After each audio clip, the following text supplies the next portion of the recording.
Tonight we are joined by three of our board members that I'd like to introduce. Ms. Carolyn Boston, Mr. Henry Armwood, and Mr. Ed Bureau's all the way in the back doing usher duty tonight. Thank you for being with us tonight. And we have a short presentation that we would like to cover tonight, and then we'll, of course, open the floor for comments. So far, we have 37 registered speakers. And because we have so many speakers, we will follow our custom of allowing each person 3 minutes to speak. At the end of those 3 minutes, the mic will go mute, but it is important that we hear from you. So we appreciate you being here tonight. In terms of our boundary hearings, and there is a PowerPoint presentation that we're going to pull up, Mr. Jones. And I believe most of you have this in writing in front of you as well. We wanted to make sure that everyone understood the sequence of events that we have followed during this boundary work. It's a comprehensive, detailed look at not only some schools that had some issues that we needed to deal with in terms of population, either under-enrolled or over-enrolled, but there are also some issues that we like to deal with in terms of program offerings that we have to make recommendations for as well. The school district has experienced an enrollment decline. Over the last 10 years, we've lost approximately 10,000 students, but we still operate, with the exception of a few closures that we've had, the same number of schools. And so it's very important that as we deal with enrollment imbalances, we also deal with program offerings that will hopefully entice people to come back to the school system as one of their choice. At this particular point in the process, we've highlighted in red where we are. We have school official and administrative input, and all of our school officials gave input to the boundary recommendations or the program changes that you will hear tonight. Input does not necessarily mean a vote, but it does mean that we respect their voice, and we respect their voice because they have at the local level the experiences that they need to have to make input into these decisions. We also had public forums. We had one here at Central High School a couple of months ago to make sure before any recommendation was codified in writing to go to the Board of Education that that information actually had vetting at the public level. And now we're here again, asking the public to give us your commendations, but also your recommendations on how we can do this work better. And it is important that the public understand that what you see in front of you may or may not be what the board actually will see on January the 5th. We may actually do additional, as you see, recommendations or revisions based on what we hear during these public hearings, and that's why they are so critically important to us. In terms of the Board of Education vote, I've already notated that that is scheduled to take place on January the 5th, and then every impacted household, meaning the children who will either have to go to a different school next year or someone who may have a different program change, will receive a mail notice from the Board of Education with that information. In terms of the drivers of this work, and we always think it's important when we have conversations with our public that you understand the intent and also the focus of this work. There are three critical drivers. One of them, of course, is the enrollment imbalance that we talked about. And so this is really about making sure that schools stay viable options. And so we have some schools that we'll discuss tonight that because of enrollment decline had less than 200 students for a school that might have been constructed for 500. And so it's really important in order for that school to stay viable that we find additional students if we can to place in that particular facility. You'll also see that where elementary schools were over-enrolled, there is an opportunity to actually shift those sixth graders, provide the composite or the complement for the middle school experience for our 6th, 7th, and 8th grade students in middle schools. That also provides middle school students the opportunity to experience more electives, which we also think is critically important to their well-being as well. There are some illogical boundary shapes. Over the years, there have been some boundaries that have actually taken on a life of their own, and we're trying to make sure, just in terms of making sure that we're respecting the sacred trust of the dollars that you send us, that we are making the right decisions when it comes to transporting students, because of course that also adds to the cost of the system. And then of course the transportation costs, looking at how we not only locate programs to make sure they are the most logically drawn transportation patterns, but also making sure that we streamline our transportation patterns and hopefully increase walkers in some instances as well.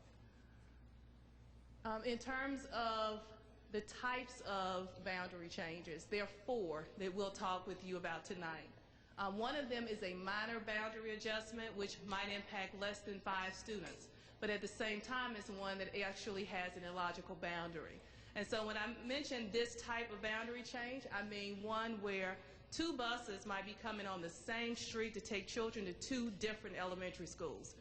Children on the right side of the street would go to one school, and children on the left-hand side of the street would go to another school. And certainly you understand that that has never been the intent, and we're trying to clean those up as well. Okay, someone left their lights on. I wonder if this is me. No. Is this the tag number at the top? ECY 970? Do we know what type of car it is? In case they don't know their tag number like me. A what? Is Mr. Bureau's? Oh, so someone left their lights on? Okay. Black Acura with your inside light on. Okay, thank you. So illogical boundaries, of course, are those, or those minor small boundary adjustments are those that impact less than 20 students, but they also do not materially impact the school, but those are boundary adjustments that we need to make just in terms of being effective. We've listed all 11 of those for you so that you can not only see the school from where the children will actually come from, but the school that they're going, the street addresses that are impacted, as well as the students. And so you'll see that most of those are less than 20 students, but it is important for us to clean those up as we go through our transportation work as well. The next piece of the presentation, I'm actually going to turn over to our Director of Pupil Accounting and School Boundaries, Mr. John Dale Jones-Brown, who will go through this work, and he will not only include our significant boundary changes, but also our programmatic changes that are being suggested as well. Thank you. Good evening. Again, in terms of the significant boundary changes, there are 6 of those that we're proposing to the Board of Education. Those are where more than 20 students are affected, and again, they will materially affect the schools that are involved in those. The one that we'll start with this evening involves Highland Park and Oakcrest are the schools primarily impacted by the proposed change. Currently, Highland Park is one of those schools that the Deputy Superintendent referenced that's operating substantially below its state-rated capacity. It's currently operating at about 33% of its capacity. And adjacent to it, the school is a school that hosts a TAG program and also has somewhat low neighborhood enrollment population. What this proposal does is consolidate those 2 schools into the Highland Park, which is the newer or the better of the 2 facilities. And it frees up the Oakcrest building for other uses. And we'll talk about that other use in a little bit later on as part of the program changes that were proposed. The map before you shows you what the boundary areas look like approximately based on the current on the left-hand side as you face the screen, and on the proposed right-hand side as you face the screen. Again, we're going from 4 schools being identified in the before instance to 3 schools. The community in Oakcrest is completely absorbed within the Highland Park facility. The second change that we're proposing involves one of those boundaries that has and has grown somewhat ugly over the years. Kingsford Elementary School is a school that has a attendance area that ranges from Route 50 on the northern portion of its boundary, crosses Central Avenue, stretches from the Beltway over to 301, and passes 4 schools actually over the course of its boundary.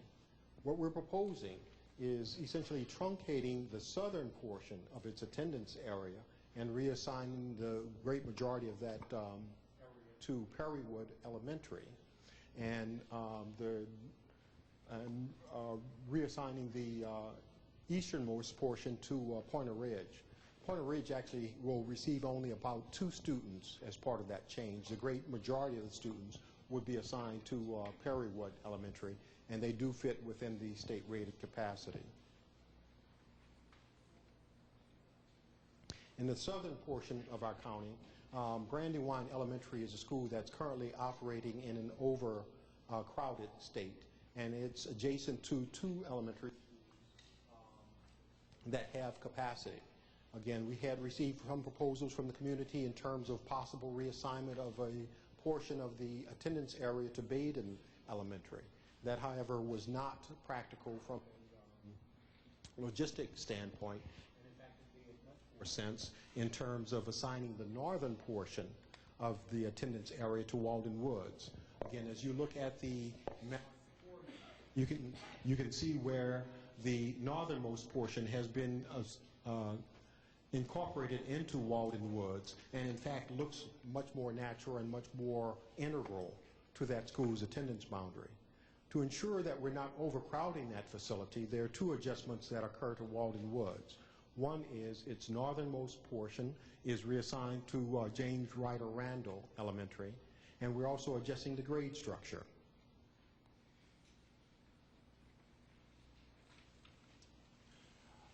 Another boundary adjustment that had been proposed by members of community was an adjustment between Rockledge Elementary and Yorktown. Again, two schools, one operating in an overcapacity or overcrowded circumstance, one operating substantially below its state-rated capacity.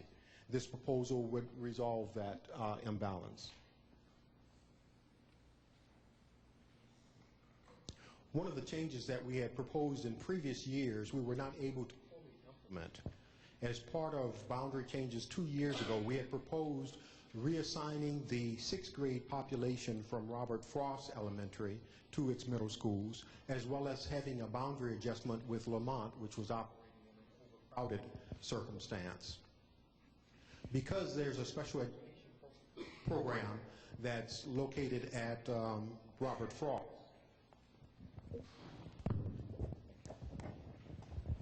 because there's a special education program located at Robert Frost, which did not have a corresponding middle school component, a 6th grade that those children could be reassigned to, we asked for the board's permission to delay implementation of that.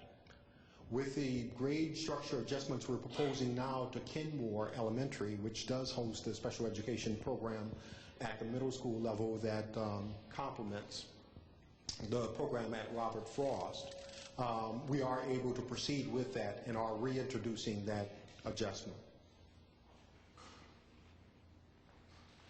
The grade structure changes that we've proposed here are part of a continuation of an initiative that was started several years ago in regards to establishing a true middle school 6, 7, 8 configuration for all of our middle schools. Of the schools listed before you, some of them already have a 6th grade. For example, Greenbelt Middle, Stephen Decatur, Thomas Johnson, Charles Carroll currently have a 6th grade in their school, but they don't necessarily service their entire feeder schools with that by serving their 6th grades. This expands upon that, and for Greenbelt, for example, adds 2 of its feeders to the schools for which it hosts the 6th grade. For Stephen Decatur, there are 2 additional middle school, elementary schools which would send their 6th grade.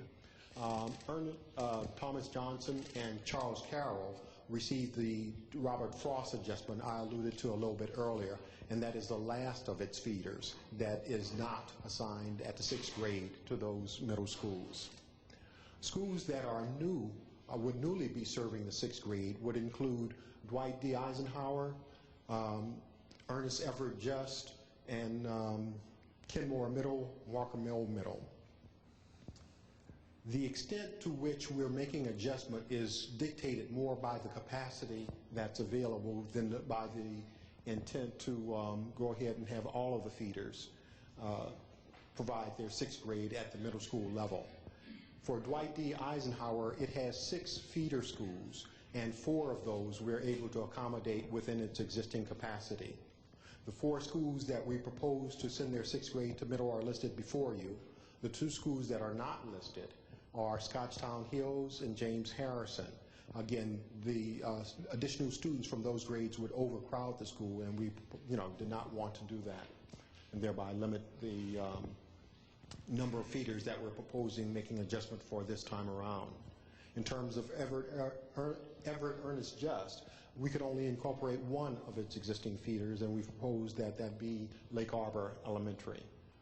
For Kenmore Middle, we proposed that two of its feeders, Glenarden Woods Elementary and Kenmore Elementary, would send their sixth grade to that program, to that school.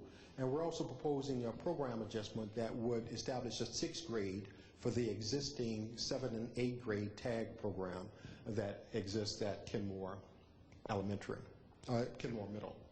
For Walker Mill, we're only proposing that the 6th grade tag be added. At this time, we're not proposing that its feeder schools contribute their 6th grade. The program changes that we're proposing are somewhat varied. They range from, again, at the high school level, an adjustment in the program style for the Forestville Military Academy to, again, the elementary and middle school tag adjustments. We also have adjustments that are being proposed for our early childhood centers, for our English for language learners program, as well as our special education programs, and adjustments for our Montessori and French immersion programs.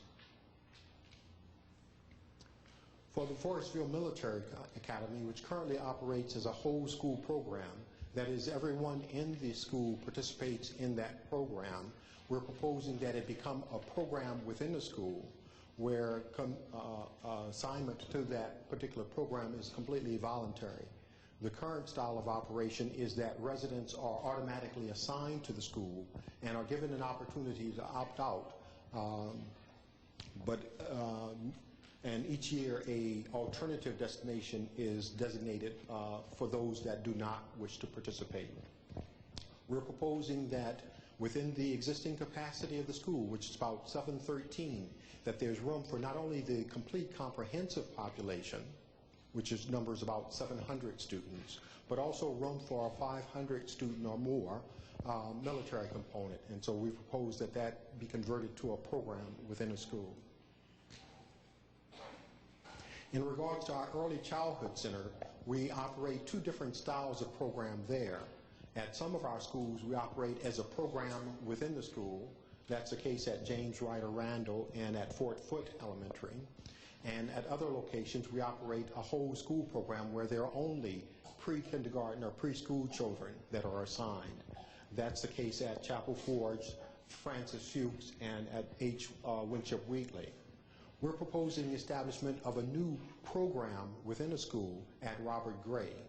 That is a new facility that is currently somewhat underutilized, and we would devote approximately 10 classrooms to establishment of a new early childhood center within that school that would offload some of the existing overcrowding at Chapel Forge and H. Winship Wheatley. As a means of operating on an efficient basis, the Early Childhood Office has proposed merging the early childhood program within the school that exists at Fort Foote into the existing program at James Ryder Randall, and thereby freeing up some administrative resources that can be used to staff the new program location at Robert Gray Elementary. Our special education department has proposed relocation of the autism program that's currently housed at Tyack Elementary and to Rosaryville. Both programs both schools are operating within its capacity, but there's more room for a growing population that the special ed department has identified for that particular component at Rosaryville, and believe that that would be a more stable and longer enduring location for that program. They've also proposed, in the interest of efficiency, to merge two programs. There's currently a community reference instruction program that exists at Dwight D. Eisenhower Middle School, and a corresponding complementary program that exists at Greenbelt Middle, and they're proposing to merge those two programs. For our English language learners, we have been moving toward a process whereby those services are available at their home school rather than busing children to a particular center to receive those services. We've completely accomplished that at the elementary school level, but at the middle school level, we have two centers which remain. Those centers we're proposing to eliminate, They currently exist at Sam Ogle, where there's, I believe it's approximately 40 students that are participating in that program, half of which have Sam Ogle as their neighborhood school.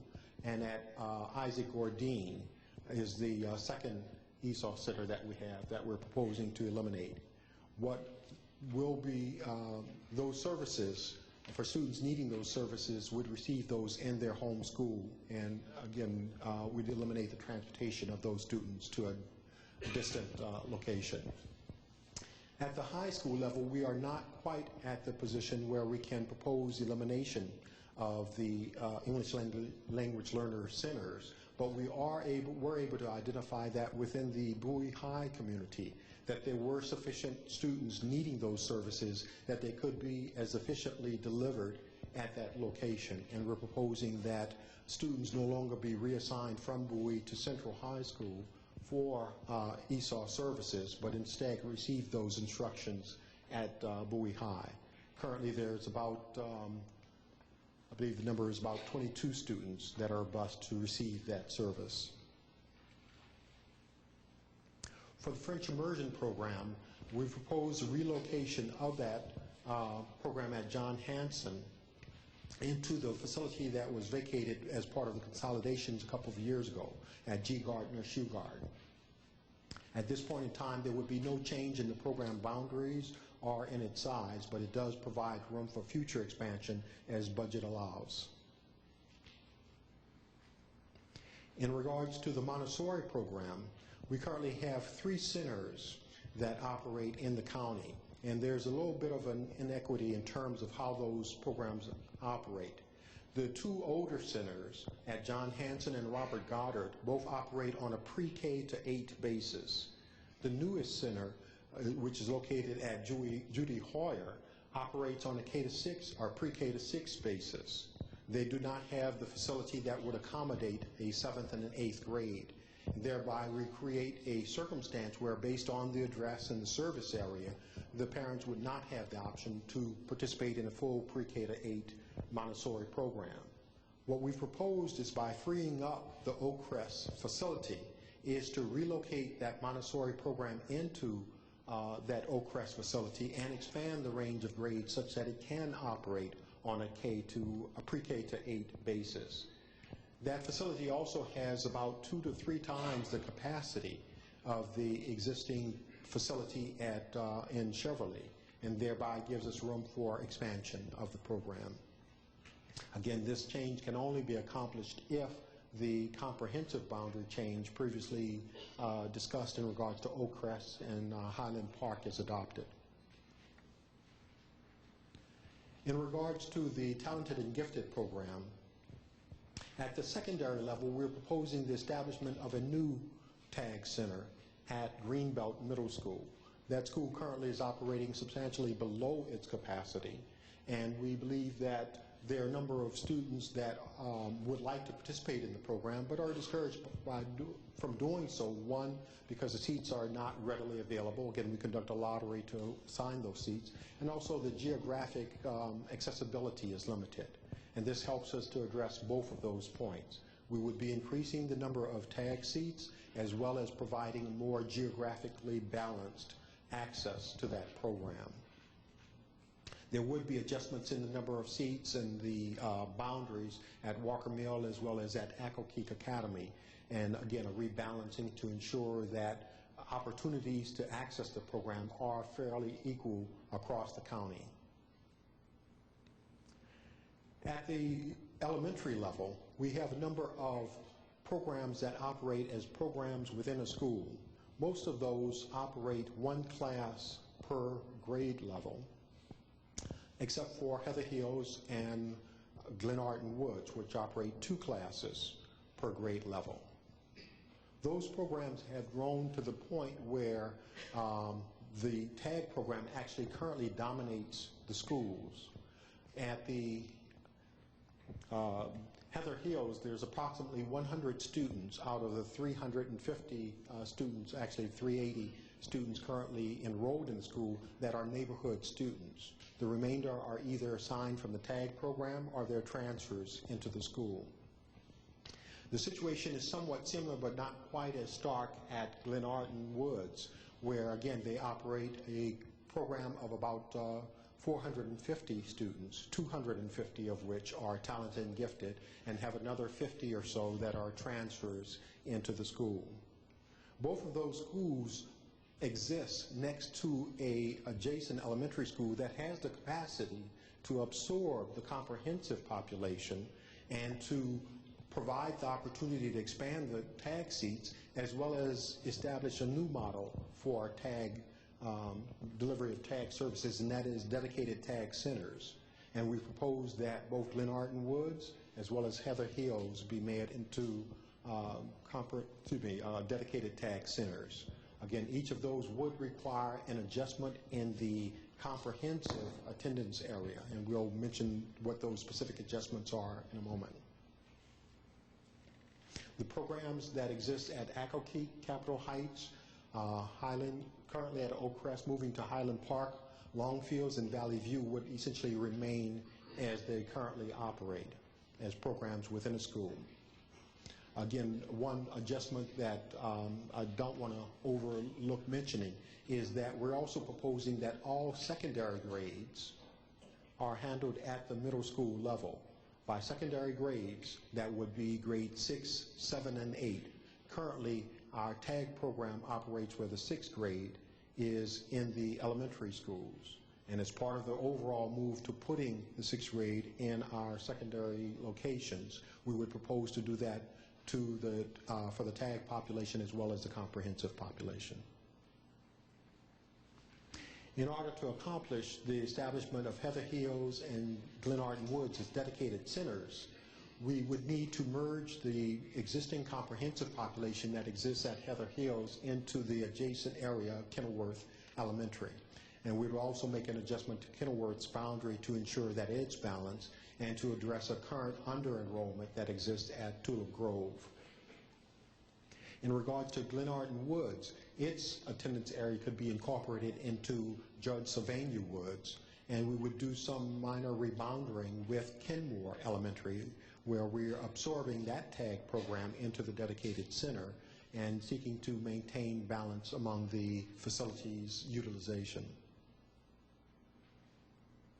Geographically, the adjustment for the Glenarden Woods, establishment of Glenarden Woods dedicated tag center is shown before you, where the green area on the left side is the existing attendance area, and that's been subsumed into the Judge Sylvania Woods Elementary attendance area. And again, the Kenmore Elementary boundary has been adjusted to reflect the fact that additional comprehensive seats are available with the merger of the tag program into the dedicated center. For the Heather Hills Tag Center, the map shows you again the boundary adjustments that would be proposed. The existing purple area or lilac area on the left would be subsumed into Kenilworth Elementary, and an area, the L section in Bowie, would be incorporated into Tulip Grove Elementary.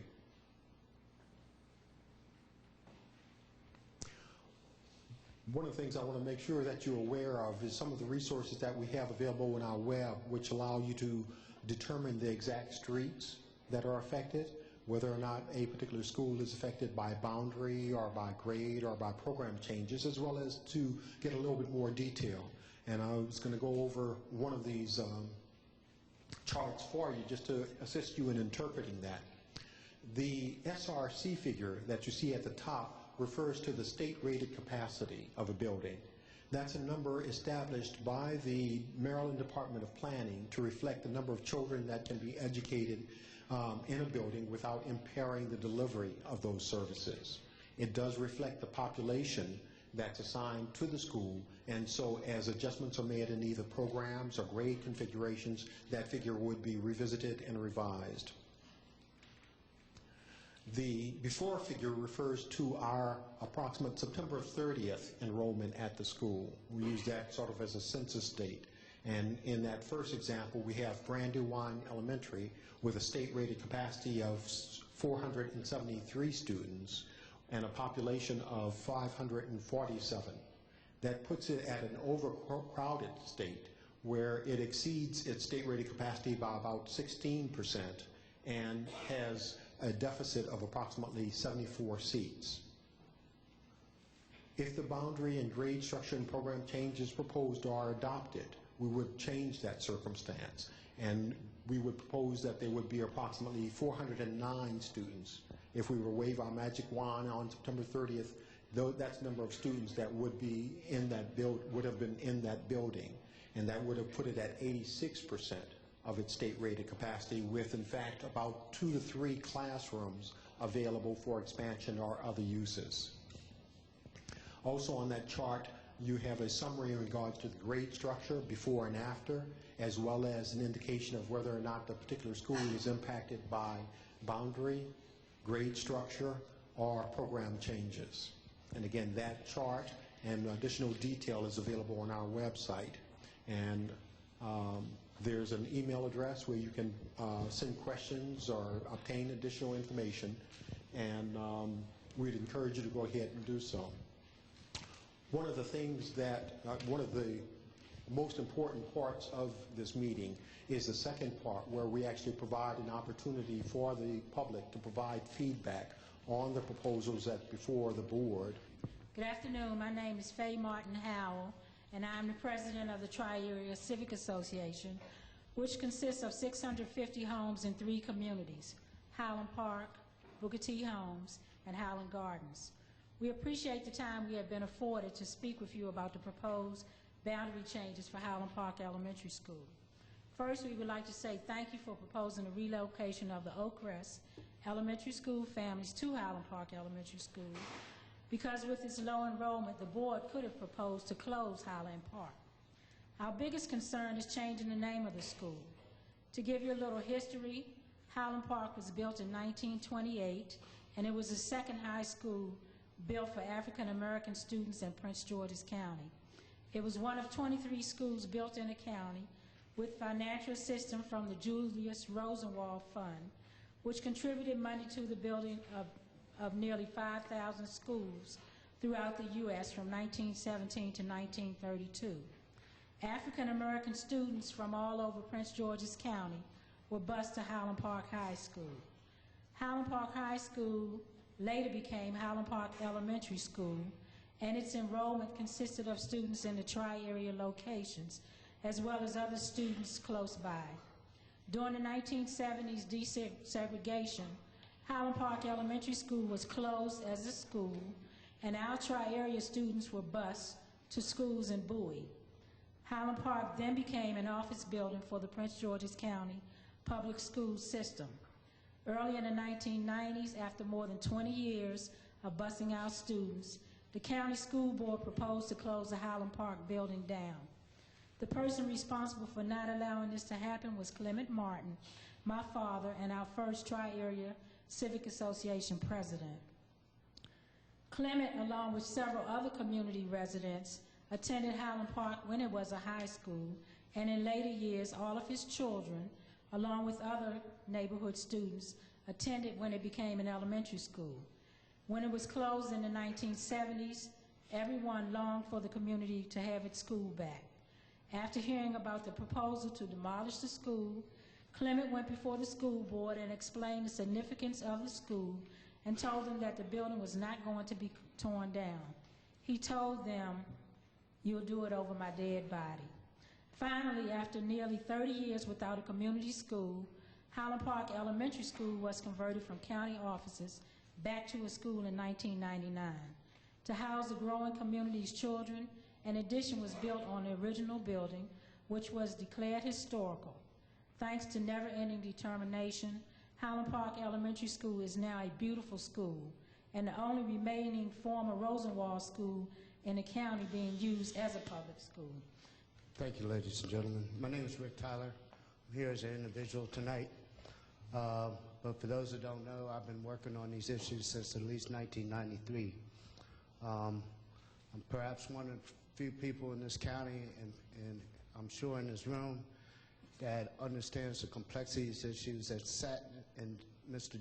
John Dell's office and understands what he does for his job. I'm here specifically to talk about TAG centers. They're the only ones on this list and in this presentation tonight that have never been addressed by the school system, although they've gone through multiple evaluations, multiple recommendations, all based on what's called scientific evidence of what works. That is a federal law term.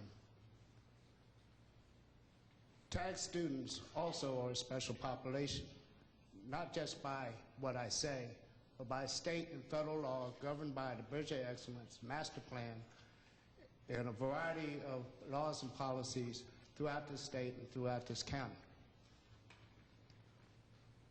The main reason I'm here tonight is because this is probably the last chance that our TAG students, which by the way make up somewhere between 10 and 15% of our total population in this school system, have been denied the basic civil rights to have reasonable access to TAG services and TAG centers throughout this county.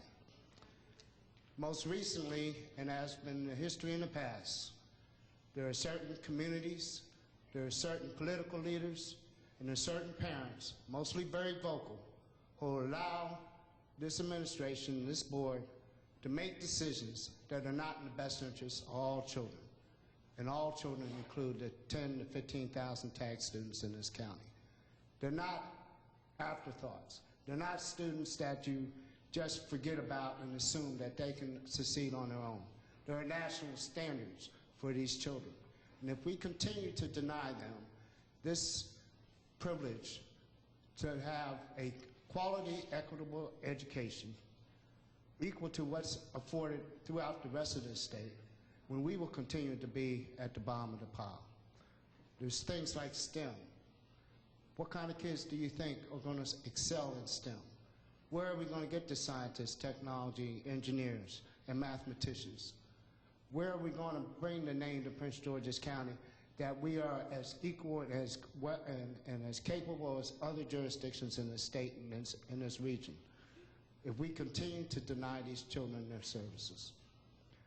I have looked over this proposal. I haven't gone into it in depth, and I'm not going to go into the details today because I do not represent any one specific community. I represent all TAG kids. Good evening, facilitator and board members. Good evening. I'm going to request that we have something a little different this evening. On your list, you have 6 names beside myself, and they have given me their time allotment, which I'm not going to use. Can you tell me the names so I can at least take them off our list? Yes. Yes, Yvette ma'am. Thompson, Michael Smalls. Wait 1 second. I'm sorry. I don't see Yvette Thompson. Yes, I do. I'm sorry. Michael Smalls. Joyce White Wilkes. Okay. A. White Wilkes. Okay. And Superior Campbell. And they will not be speaking. You will take some of their time. That is correct. Yes, ma'am. Thank you. And your name? My name is Sharon Sims. Thank you. 1, 2, 5, in addition to Ms. Sims. Please continue. Thank you. Thank you. I'm not going to take, was that 6 times 3? I'm not going to take 18 minutes. In fact, somebody told me to write it out because I am long-winded.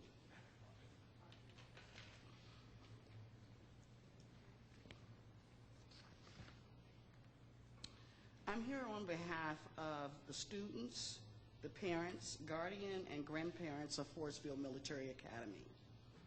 Forestville Military Academy is one of the best kept secrets in Prince George's County school system. While the talented and gifted creative arts, technology, and science have long-standing programs that are familiar to the county's population, Forestville Military Academy is fairly new. Historical data reflects that Forestville Military Academy was phased in during a period of 2002 and 2005, and this culture created havoc throughout the school between JROTC students and upperclassmen. Based on information received from the people accounting, very few students transfer out of the school, and the vast majority have brought into the military culture of the school, along with the parents and guardians of the community and those that have chosen the school as a choice school. While the Required uniform is mandated, it also serves as an economic necessity for some, along with the distinction of being a JROTC member. Current military funding requirements dictate that the entire student body must have a classification of a JROTC. What the school board is proposing will take that funding out of the school. It cannot be one student that is not classified as a JROTC student, and that money is fundamental to give these students the basis that they need to exceed. While other schools may have a JROTC program, none are identified as well as Forestville Military Academy as a military facility preparing our youth for the future, not only academically, but with an added foundation. Current enrollment is around 730, with close to 280 of those students being choice attendees. Applications are always sent in. Last year, for the 2011-2012 year, there were over 160 sent in. While I do not have data to support an increase from previous year's applications, I am aware that there is not a decline in the number of applications, and more people are becoming aware of this facility. Forestville Military Academy is one of approximately 22 high schools in the county. However, it has the unique distinction of being the only military academy in the county and the state. The mission statement of the school speaks volumes. The mission of Forestville Military Academy is to educate, train, and inspire the students and cadets so that each graduate is a commissioned leader of character committed to the values of truth, honor, knowledge, and service. Our educational program will help create a school that acts in concert with the parents and community by providing support so that the students will be successful academically and socially. That's a very, very broad statement. It says to each and every one of us, Forestville Military Academy wants to produce the best of the best.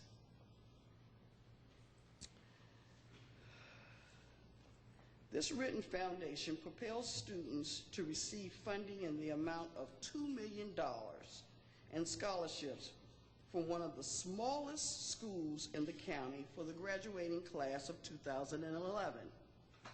Over 1/3 of that class belong to the National Honor Society. That is a great accomplishment. We've had enlisted cadets when they graduated. We currently have reserves that are currently in, that graduated last year. They're moving on. They're making us proud. While the board sees Forestville Military Academy as one of many high schools in the county, Forestville Military Academy is also known throughout the county and the country. The choir receives invitations to perform. The science and math departments compete in local and national competitions. The football team, basketball, soccer, wrestling, and all of the other athletic and associations in the school function well. The Black and Silver Knights drill team, the 2010 and 2011 Best of the Best, champions of the Eastern region of the JROTC. This doesn't happen unless you have good instructors and good students. We've also had the distinction of sending some of our cadets to some of the prestigious universities, military base, West Point, Norridge. Yes, everyone can apply to these higher educations, but when you come out of a high school that either has military academy associated with it, or it's a private school, it gives you an edge. Forestville Military Academy provides that edge for our children.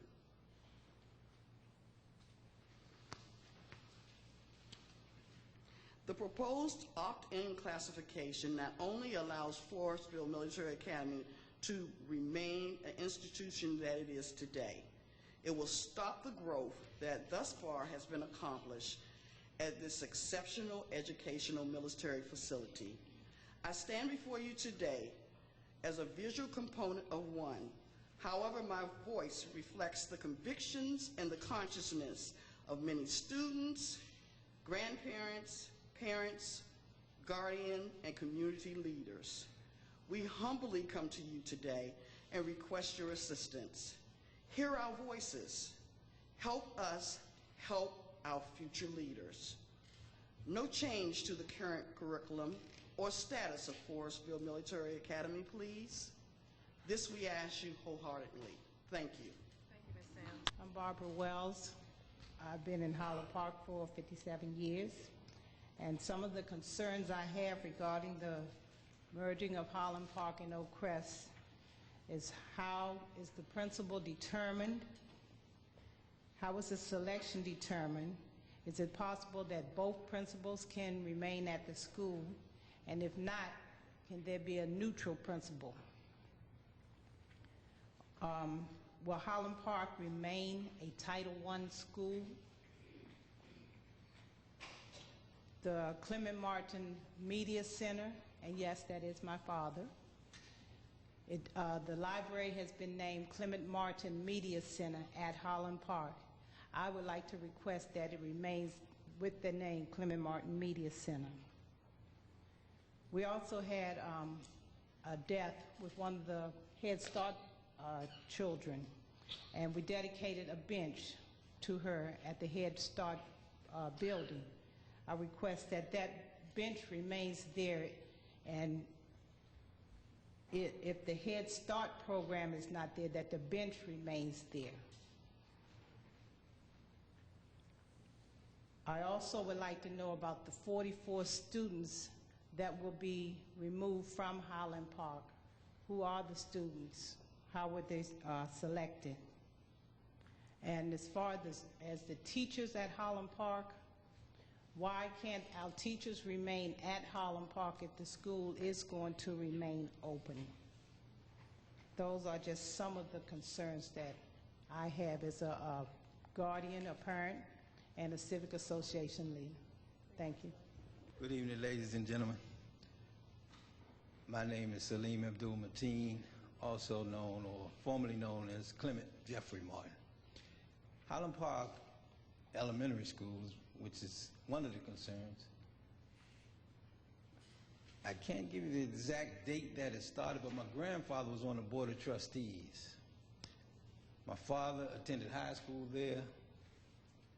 My sisters, my brother, we all went to elementary school there, and my mother, who's a little shy this evening, taught there. So there's a lot of history involved in Highland Park Elementary School, and the name. It was, as my sister said, I just came in when she was speaking, it was a Rosenwald school, and Rosenwald schools have history. But it's also the only school in the county, for sure, that is still a school that was in the Rosenwald program. So I want that to be a consideration, and I want you to seriously look at keeping a lot of the teachers. Several of the teachers here are excellent teachers. We hope that they don't have to go because they're a part of our community. And we want to just thank you for your time and your work. Have a good evening. My name is Natasha James, and I am new to Prince George's County. I moved here about a year ago from Buffalo, New York. When we first moved here, my son and daughter, Shari and Shamari, started in a school in Anne Arundel County. And so I'm here with more questions than I have answers. And part of it, I'm an educator, but I'm here tonight as a mom, and I echo the sentiments of the man who was talking about students who receive talent and development services. So when my student transferred from Anne Arundel County to here, I was an advocate for my son to receive those tag services that he received in Anne Arundel County here. In my advocacy, not only am I disappointed, but I'm appalled at the level of service that I continue to receive. So I advocated for my son to receive tag services, and when he left Anne Arundel County, he was engaged in William and Mary novel studies. He was receiving hands-on equations and a host of other things. My son is suffering as he continues to be dumbed down and let down by public schools, first. So then second, to add insult to injury, while we talk about this insidious boundary issue, I live at 14128. The students who live at 14300, they go to Pointer Ridge. My students go to Kingsford Elementary. When we talk about the feeder schools, I could go ahead and say, you know, I prefer to my student to go to Benjamin Banneker over Kettering. Both schools' scores aren't worth the weight when we compare them to what the students in Anne Arundel County and Montgomery County. So what's the point in me doing that? The third point, for me to continue to stand here and ask you and beg for a lottery seat in a tag program is insidious. So while the point is, do I need to get my son an IEP? Because then he's guaranteed a legal right and a legal service. So I am begging for a subpar service. Let's consider why the attendance rate continues to decline. Why do I have to, when my taxes are as high as they are, beg for high quality? In the past 2 months, I've had to go to transportation. I'm dealing with a host of issues that only add to the fire and fuel, and I refuse, as a staunch supporter of education, to pay another cent to put my kid in any tutoring program, to any after-school program, or to anything else in order for him to receive the services that he's owed. We owe this to kids. And I say this not to say that my two are no more important than any other two, but I carried these two full term, I delivered them naturally in child labor, and I breastfed those two. That means something. So either you're going to step it up, I'm going to demand it. On top of that, why are we asking for a tag service? What happened to just good education? So when we compare what happens in a normal middle school to what happens,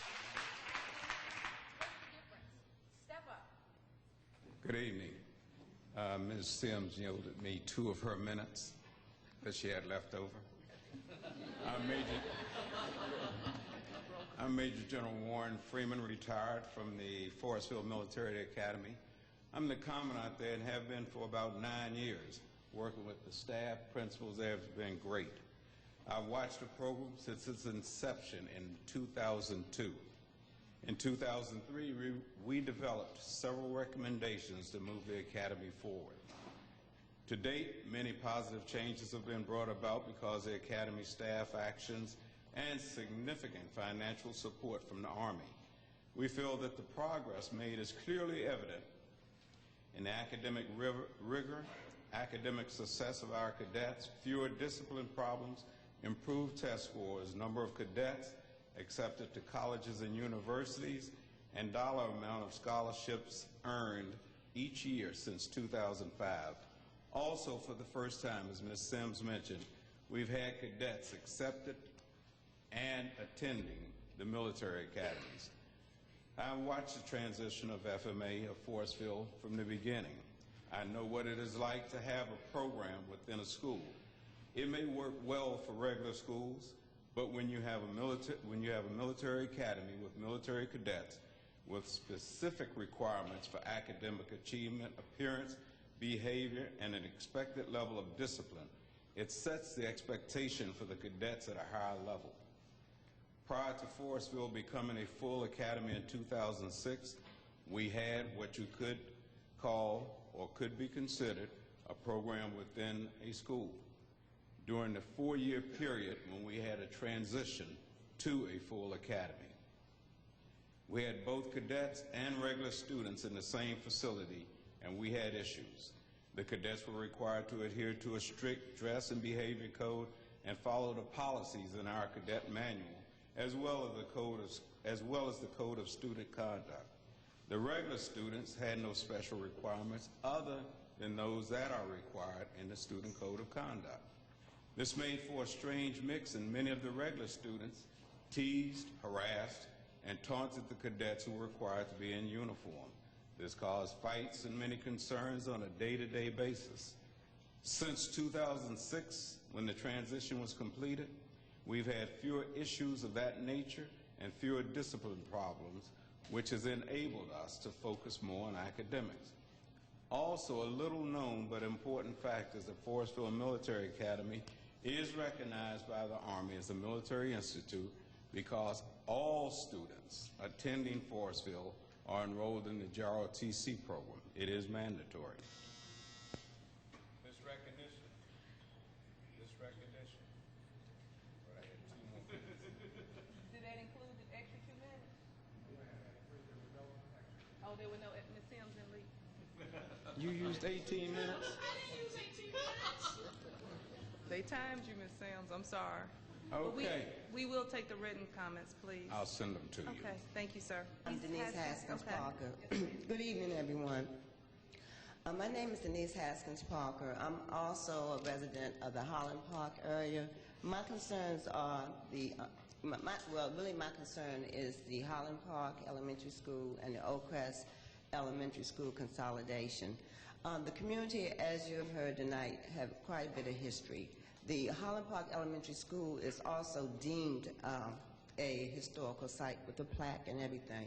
So the only demand we have as residents of Holland Park Elementary School is that it remains with that name. You know, we're a very humble community. We're a very old black community in Prince George's County with a lot of history and a lot of pride. We do know how to fight. So if you do not keep the name Holland Park, you will get a fight from the community for that name to remain that. Also, the only request that we have as a community is that the teachers remain in the school because we can. Good evening, everyone. My name is First Sergeant Gwendolyn White. I think I'm the stand-alone person. I've been there for a long time. I've been there when Miss Golston was there. Good evening, Miss Golston. How are you? I'm so happy to be here this evening. I want to share a few things with you. It's going to be quick and to the point. The fact is, we save you money. We save you money. We give each child every single item that they wear to school each day. $2,100 a year, multiply that times 4 times a year. I'm going to go ahead and pass this on to General Freeman. What I want you to do is think about this. How much does it cost you to send your child? How much is your tax dollar paying for every child that we have at Forestville Military Academy? Forestville Military Academy is honor unit with distinction and has been honor unit with distinction for the last 10 consecutive years. Research shows that when students move to middle school, that their academic achievement as measured by standardized tests falls substantially in both math and English relative to that of their counterparts who continue to attend a K-8 elementary school.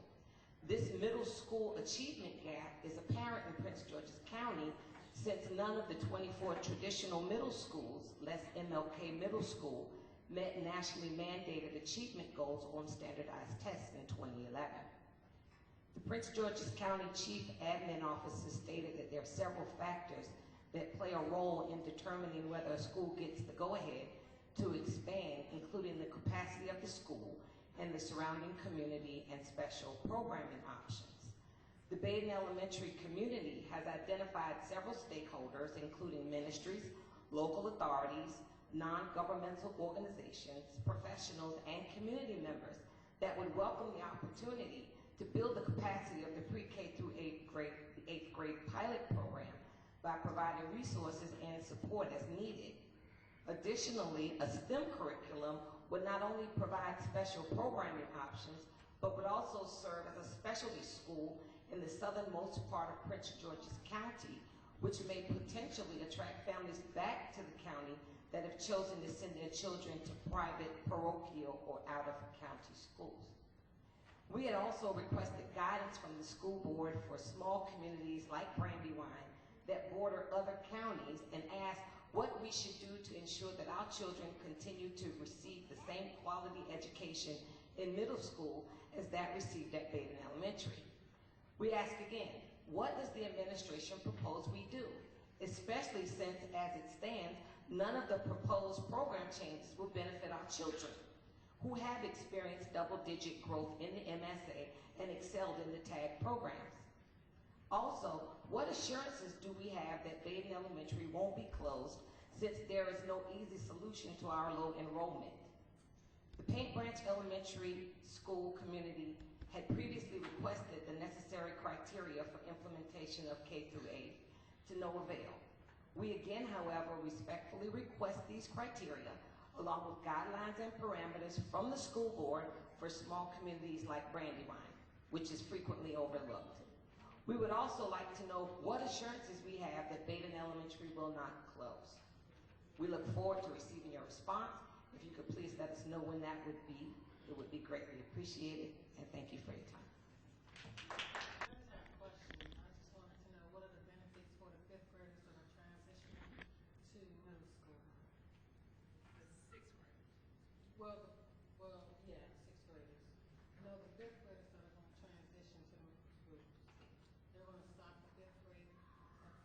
No, we didn't say that. As a matter of fact, what we said was that we were trying to move sixth grade in certain instances to middle school, not fifth grade. I want to be clear. No, ma'am. Okay, all right, thank you.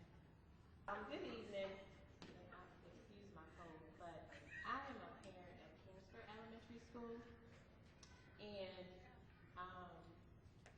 to me, it seems that the change for my particular neighborhood, which is the Oak Creek community, just makes the map prettier. I didn't see where Kingsford was over capacity or Perrywood was significantly under capacity. And so what I would really like to understand is, what is the projected cost of the boundary changes that kind of make the map look better? Because last year we went through a whole issue where the budget was a big concern for Prince George's County, right? And so we lost significant employees, we lost different resources, and while I think some of the boundary changes make sense, if we're just kind of making the boundary thinner for an elementary school, I would much rather that money be spent on educational resources. And then if we have to do it, I think one thing that I would like to have explored is if there's a way to phase that boundary change for particular communities, especially for parents and children who have parents who invested a lot of time and effort into getting to know the principals and the support staff at the schools to make sure that their children transition from grade to grade in a very efficient and a manner that's conducive to them. Because I'm one of those parents who has taken the time to get to know the principal, the vice principal, and all of the teachers at the school.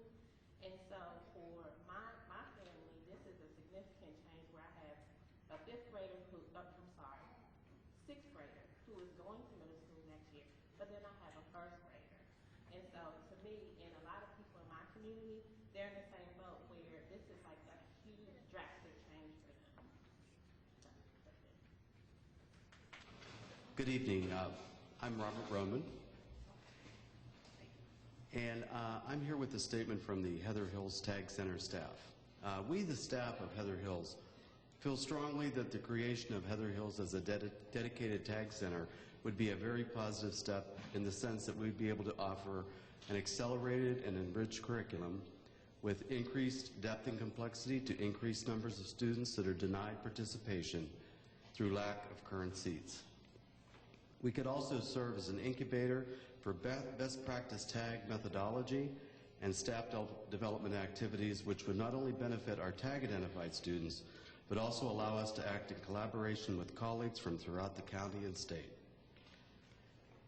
Heather Hills has an exemplary tag center program with a differentiated and accelerated curriculum with an interrelated arts and talent development component.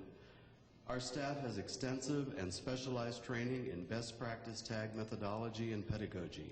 We've developed a program that puts our students' test scores at the top of the county as well as the state, and we host colleagues from around the state and country to see our program.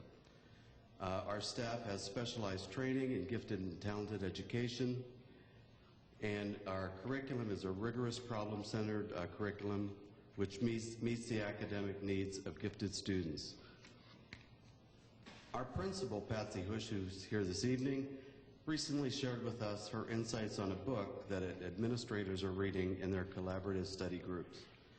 Ms. Hush shared with us that in order to close the global achievement gap, it is imperative that students acquire the skills that will enable them to be successful globally, including critical thinking, collaboration, creativity, and effective oral and written communication.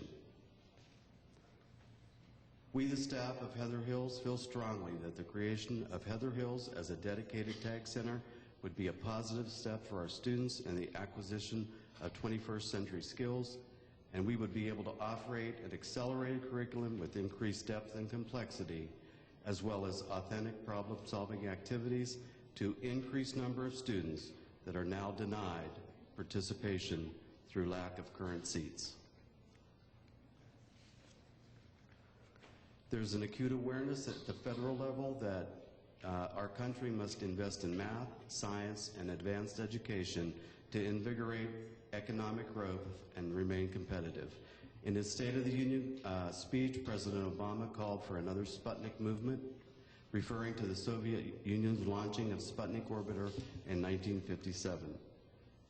This moment gives us a chance, and to quote Frank Worrell, Faculty Director of Academic Talent Development Program, investing in gifted education programs is one of the surest ways to recreate that watershed moment. Thank you, Mr. Roman. Good evening. My name is Clement Goodwine. I'm the Executive Officer of Forestville Military Academy. Without being repetitive of what everyone else has said in relationship to the importance of maintaining the school as it is and how detrimental it will be to affect our students, I don't have anything else further to say other than what the gentleman said. I do want to make one final statement. The Forestville Military Academy has been an honor unit with distinction for such a 10-year period out of 9,000 schools nationwide. Thank you. Hi, my name is Mark Campbell, and I'm here as a parent.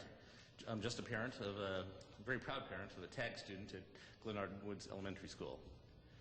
Perhaps I can claim to be little more than just a parent, in as much as for the past 3 years I've run their robotics club there with the very strong support of the principal, Cecilia Boulding. Cecilia, are you here? Well, she said she would be here. And this year, in a fit of insanity, I've also taken on the chess club and strategy games club. So with that, I have a lot of experience at looking at both the comprehensive and tag sides of Glenarden Woods. And of course, I have a little experience with Sylvia Woods, which is right around the corner. In that regard, I wish to express the highest possible agreement with the logic of this plan as shown to me. It is clear to me from the 4 years of watching my son Miles go to school there that both the comprehensive and, of course, the tag kids, but both sides would benefit from this reorientation, this reorganization. And that's basically all I have to say, is that this is one of the very pleasant, rare cases in government of our nation recently, as we've all seen, unfortunately, where something perhaps motivated by money, I don't know, but the sheer logic of this is impressive. So congratulations to the superintendent and to everyone involved in it, and let's hope it goes through. May I ask, I missed the early part of this, my apologies. May I ask, this is a plan that's being put forward, as shown to us tonight, is being put forward for approval with a strong recommendation to the superintendent, is that correct? Well, this is actually the superintendent's recommendation. That's what I meant, I'm sorry, yeah. He's putting it forward. He is, but there will be some adjustments perhaps made through the boundary deliberations, but it is scheduled to go to our Board of Education for final deliberations and vote on January the 5th. With his strong recommendation? It is his recommendation, yes, sir. Well, let's hope it goes through. And again, one last thing, I'm only talking about Glenarden Woods Elementary School and Greenbelt Middle School. I certainly wouldn't touch any of the other areas, Forestville Military Academy, which I approve of, and the most forceful advocates for the other schools that we've heard here.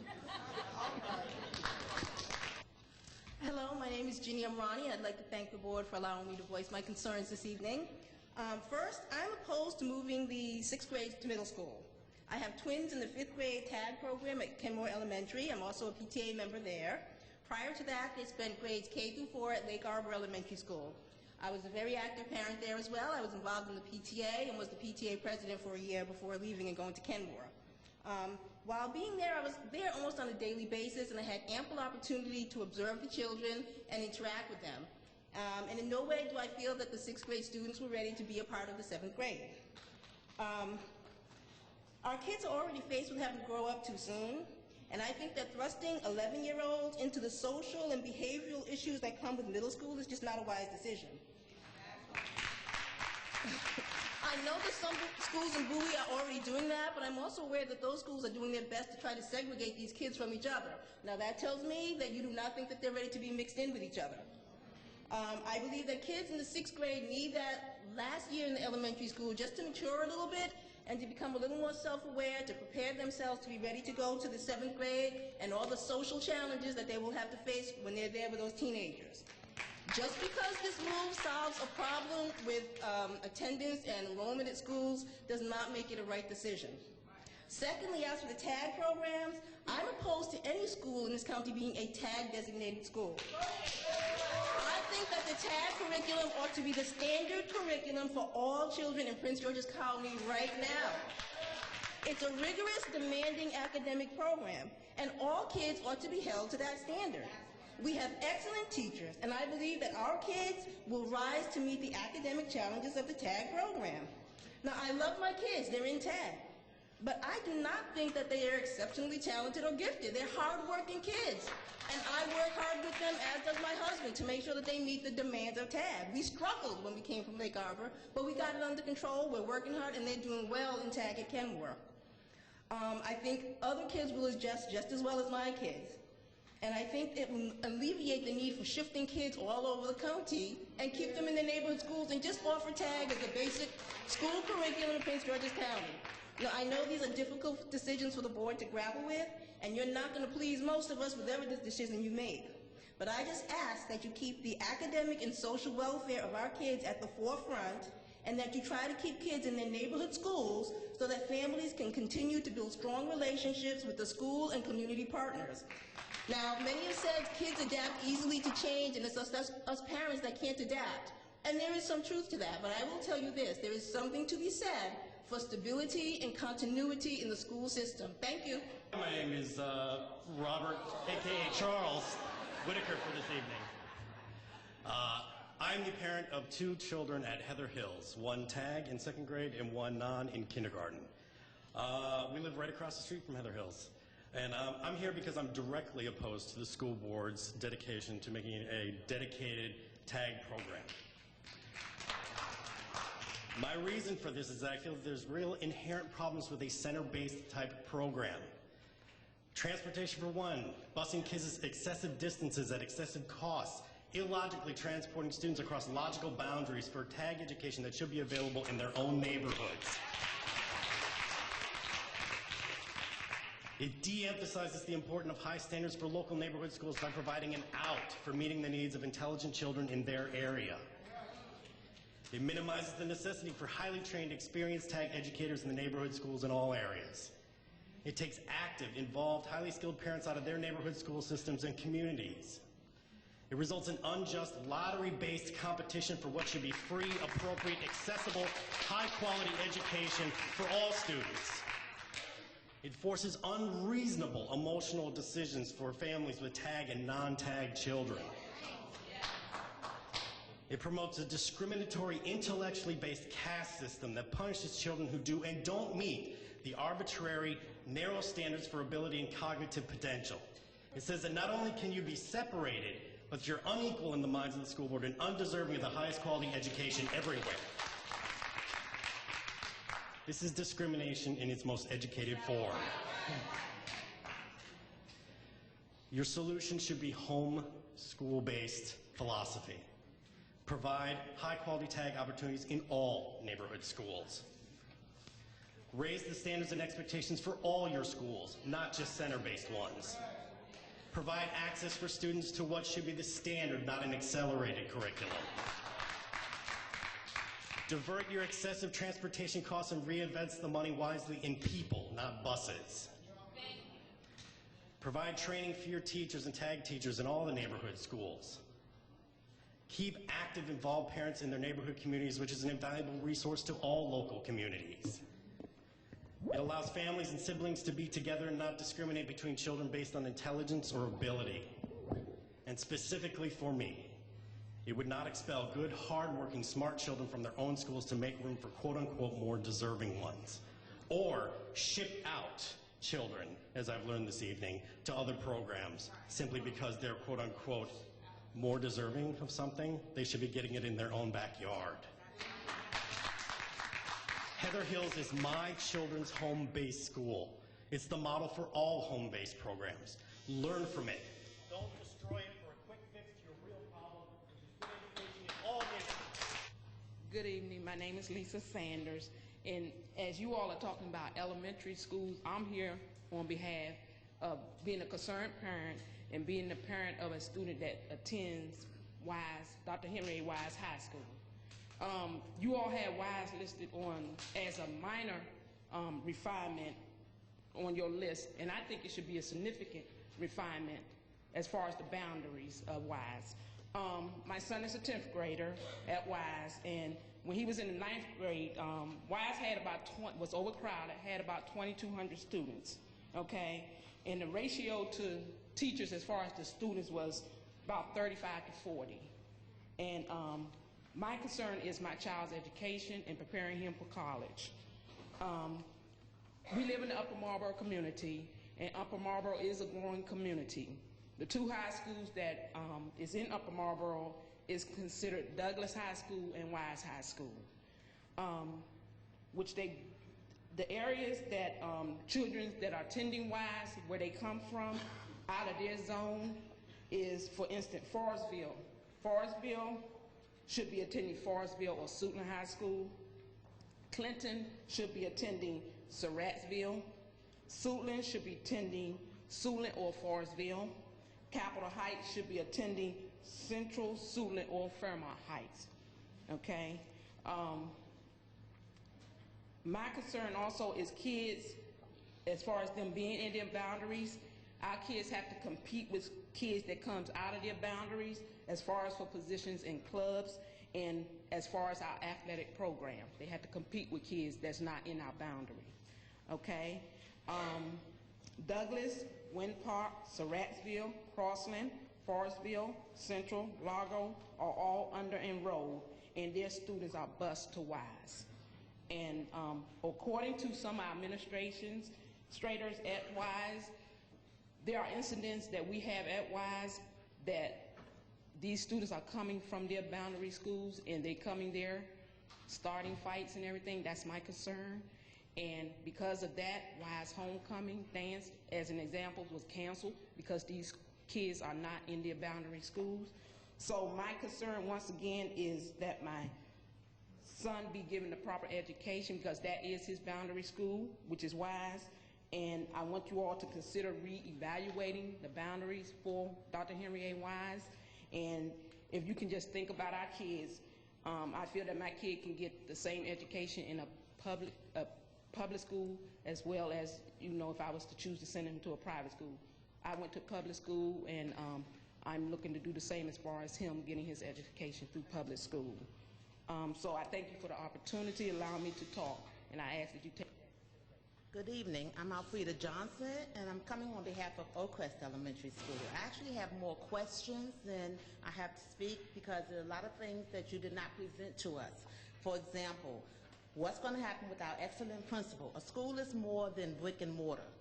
We have an excellent principal, we have an excellent teachers, we have an excellent PTA, as well as our student body. We have not heard what's going to happen with that. Moving our children, they have become a community at Oakcrest, not just going to school. There are several things the PTA does there that we do outside of school. We have further activities to bring money into the school, and we'd like to know what's going to happen to all those persons involved. if Oakcrest should go to Highland Park. My other issue is the fact of walkers. I live directly across the street from Oakcrest Elementary in back of Highland Park. I grew up in Prince George's County. I went to Highland Park for 1 year.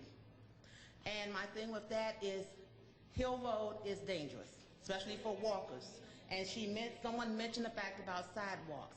Living directly across the street from Oakcrest, I've had 2 cars in my backyard. One landed on my deck in the 20 years that I've been living there. I'm really afraid to have my sons walk down Hill Road to get to Highland Park. Right now we have an excellent crossing guard which takes them directly across Hill Road. You do know in the past we have had a student from Oakcrest in fact killed walking across that Hill Road. It's very dangerous. We've heard many times from the county that they were going to put up some different things. We've heard they're going to put up some boundaries, some slow down things. Nothing's been done. It just keeps saying that's what's going to be done. So I have a lot of concerns with that. I would like to find out more before you're asking us to even consider these things. There has to be more. If we know about the numbers. Oakcrest has been holding steadily with our number of students, so that has not been an issue. Oakcrest has excellent education-wise. We've been meeting our APU and all of those things that's been required. They've been doing excellent quality work with that. So I'd like to hear more about what's going on. I was never a fan of public school simply because I grew up in private school. It took my husband to twist my arm to get me to allow them to go to Oakcrest, and I'm so glad he did. He said, why pay tax dollars and then turn around and pay tuition? I couldn't understand that fact. Now I do understand what he's speaking of. Excellent education in Oakcrest. I'd like to see it remain. I'm not so concerned about the building, but I'd like to see the student body remain and what's best for our students. I'm not here for Forestville, but I will tell you, when hearing from Forestville, I myself was an ROTC student. The military is one of the best things you can have. They paid for my college, they paid for my advanced degrees, and you don't have to stay in the military, but it's the best way to start. Good evening. My name is Bonnie Lawson, and I'm also a Heather Hills parent of a 3rd and a 5th grader.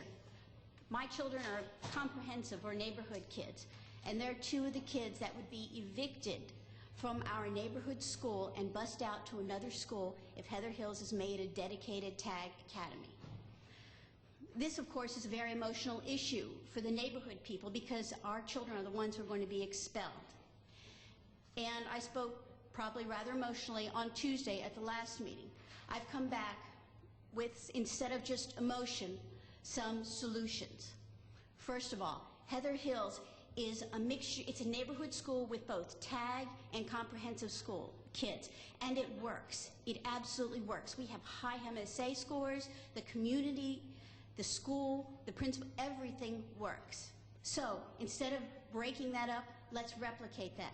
For instance, Kenilworth, it's underutilized to the tune of 100+ seats. Make those TAG seats. Put in 3 more grades, 3rd, 4th, and 5th, TAG kids. Okay? Tulip Grove, also underutilized by 100 seats. Again, replicate the Heather Hills model. Add TAG 3rd, 4th, and 5th grade. Yorktown, underutilized to the tune of 200 seats. Replicating the Heather Hills model in their school would not only increase the TAG seats, but it would let the Yorktown parents go to sleep at night knowing that their school is not going to be phased out or closed down, because now they'd be a comprehensive and a TAG school and fully utilized. Rockledge, that's a different issue. They're overcrowded.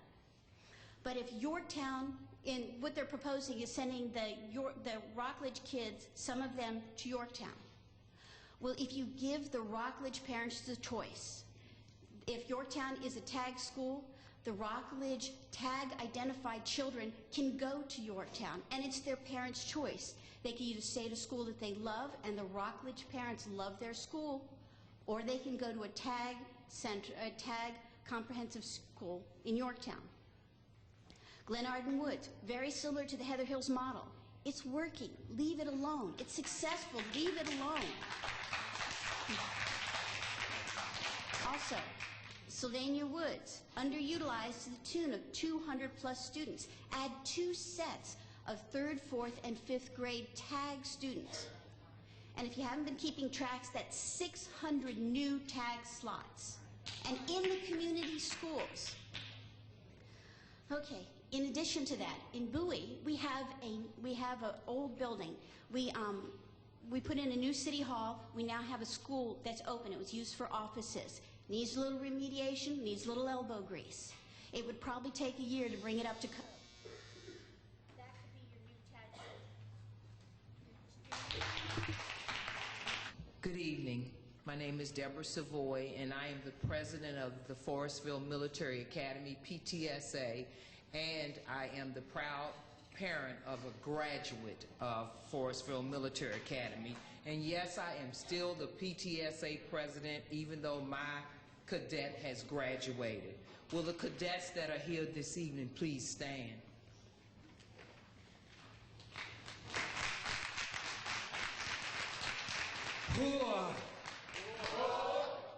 All right, thank you. I have questions more than other things that I could talk about because everything has been so eloquently been stated this evening. My questions would be, was the PTSA notified of these boundary changes? I can say no. Being the PTSA president, we were not notified of these boundary changes.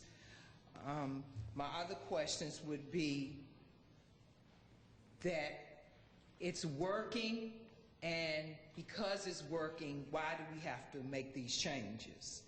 My other question would be, was these boundary changes discussed at some of the other meetings which took place on November 30th, December 1st, or December 6th in regards to Forestville Military Academy? Additionally, I would propose that we not make a last-minute judgment on merging. As you have clearly heard this evening, it didn't work in the past. What is working right now is for the best for the community. And in the years of being a part of the PTSA at Forestville Military Academy, we really wanted Forestville to be a choice school. We wanted students who really wanted to further their education or be a part of the military to come to Forestville because they wanted to, not because it was a boundary issue. So we would hope that if it's not, that you please leave us the way that we are, because we are a strong PTSA, and as Highland Park has stated, we do not mind going to fight if we have to. Thank you. Good evening. I'm Virgil Watson, Carmen Hills Elementary PTA president. You know, it's sad to say that under these circumstances, seeing that what is being proposed to us as a community, not just here in Capitol Heights, but abroad. In 1998, we had the federal memorandum, and I understand that they say things have been expired or here or there, whatever the case may be. But the letter of understanding is very clear. We put equity back into our present school system, Prince George's County. As I can't remember the gentleman's name, the AKA fella, gentleman that, Charles. You know, if we take this money, or wherever the money is, so to speak, and put it back into the classrooms in an instructional manner, this problem, what we see that has been presented to us today, we wouldn't need it. I understand that we have a dwindling community. We have people moving out for whatever various reasons. But if the county was to, quote unquote, if I may say, give what other counties are giving to people, you follow me, then our people will stay. Then if we take the money and the resources that has been allocated, and allocated properly, to the principals that are present, to the teachers, then we won't have this problem. But if we continue to sugarcoat, paint a beautiful picture, nice bells and whistles and things of that nature, with the lack of understanding, and look back at what the past have taught us, and what our future could be with our children present, then we will have something. The problem is, folks, all we have to do is go back and look at 1998. And the sad part about it is, I was actually for all of this to take place prior to reading that which is in black and white. And we have not, in Prince George's County, done exactly just that. If we just go back to the basics, hard basics of education, we wouldn't have this problem. We wouldn't have this problem. We have some of the most fantastic teachers in, name it, the Four Corners, right here. I'm not a product of Maryland, I'm a product of Washington. But at the same token, guess what? Our neighboring city, we are destroying the very fabric and the essence of the young folks. We need to change. Hello, my name is Marie Butler. I am not a resident of PG County. I was actually born and raised in Washington, D.C., went to public schools in D.C., and my concern is the whole TAG centers, and I don't understand why TAG curriculum can't be afforded to all children in the county. As when I went to public school in D.C., I was in a gifted and talented program, but it was within my school. I walked to that school. I was friends with other, as the words here is, comprehensive students, but there shouldn't be a distinction between whether if you're able to be more, do your work better than some other child. That's something I don't quite understand. And granted, my son has been identified to be in the TAG program, but I don't feel comfortable with sending him 30 minutes across the way on a bus where he can just walk to school where he is going now. So I'm kind of against the TAG centers because that type of education should be afforded to all children. Thank you. And what would you like to say? Lord, make this a very good meeting. Amen. Amen.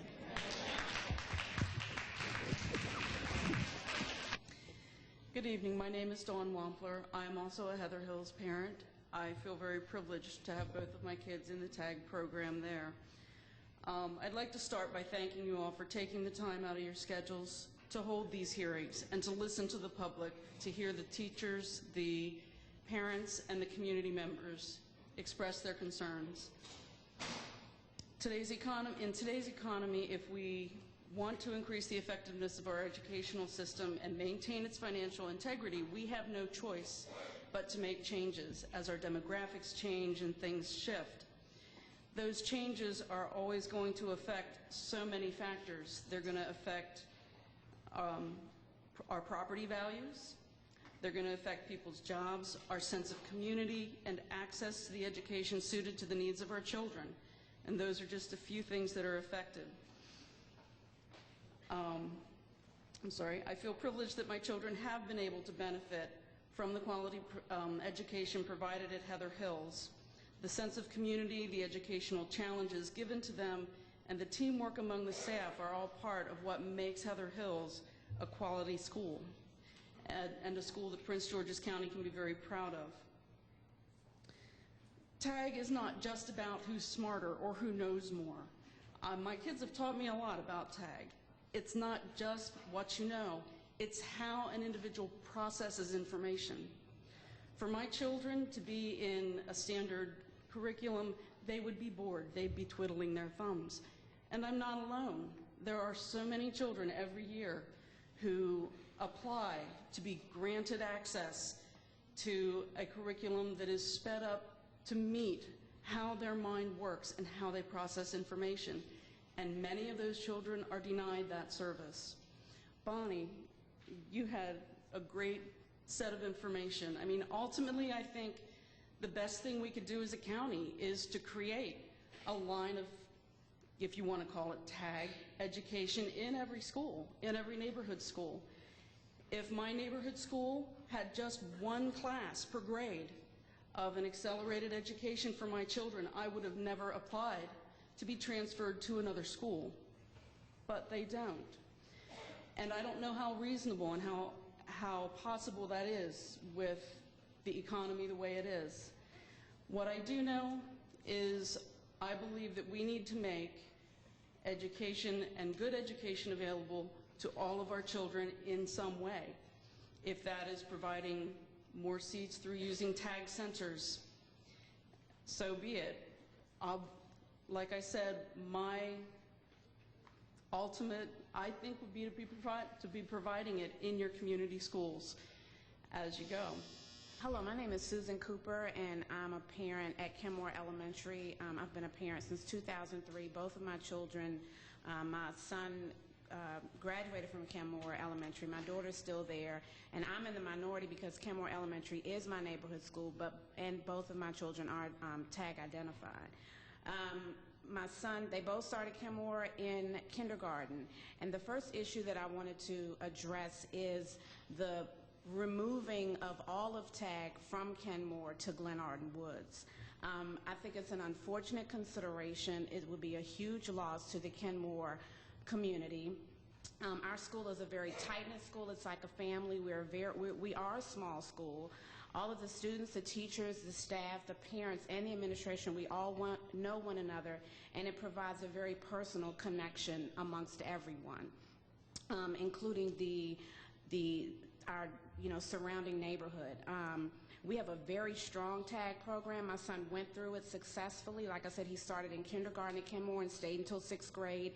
He had an extremely smooth transition into Kenmore Middle academically and socially, and I believe that Kenmore Elementary's tag program prepared him for that transition, and I feel equally as confident that my daughter's tag education experience at Kenmore will prepare her for her transition in middle school. Because we're a small school, we're physically secluded. I think that Kenmore tends to get overlooked and overshadowed by the larger tag schools whose reputations are more widely known than Kenmore's. A couple of years ago, Kenmore was slated to be completely closed. So this is kind of a second round of us having to fight to keep our school open, and in this case, to keep our tag program in our neighborhood school. We have a strong, rigorous tag program with seasoned, trained, dedicated teachers that have been at Kenmore anywhere from 10 to 20 years, and the program has been at Kenmore Elementary for more than 25 years.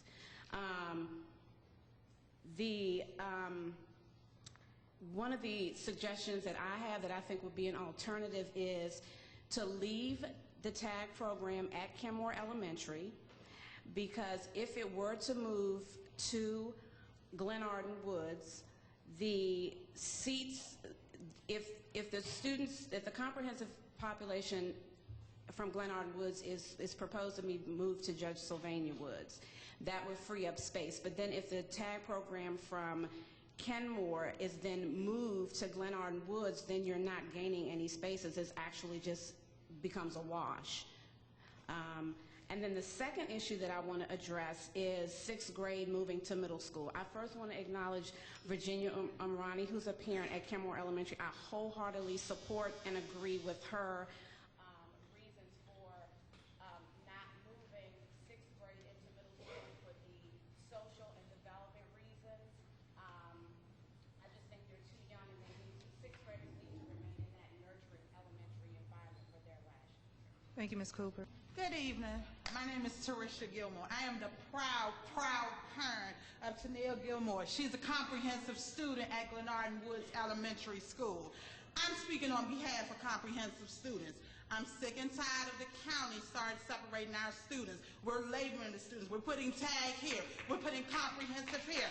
We're not doing anything to bring the kids together. You're having them sit at lunch, tag here, comprehensive here. When they come back to the neighborhood, they still play together. I'm the same parent that got a grant to a Title I school, PAFS, Parents and Teachers Helping Students. I am a proud parent, comprehensive student. How do you think I feel that you want to take my child out of a good school that she is in now, Glenarden Woods, to put her at Judge Savannah Woods, low-performing school that I know did not make AYP. Every school that you're saying these kids are going to comprehensive, did not make AYP. I'm against it. Thank you. Thank you for coming to Bowie. We appreciate you coming out on a rainy, drizzly day. Usually it's always sunny and warm here, so this is an unusual occasion for you. But we like you to come on nights when we have non-controversial subjects, you know, like moving kids around and moving schools around and changing things. But we know it's a challenge for you, and we know it's a challenge for the parents, and we just hope that the conversation can go forward. I'm joined with a couple of my colleagues here tonight, so we're just going to make one swoop, and then we'll let you spend some time with your groups. I'm joined here with Dr. Ike Trout from District 4, Mr. Jimmy Marcus from District 1.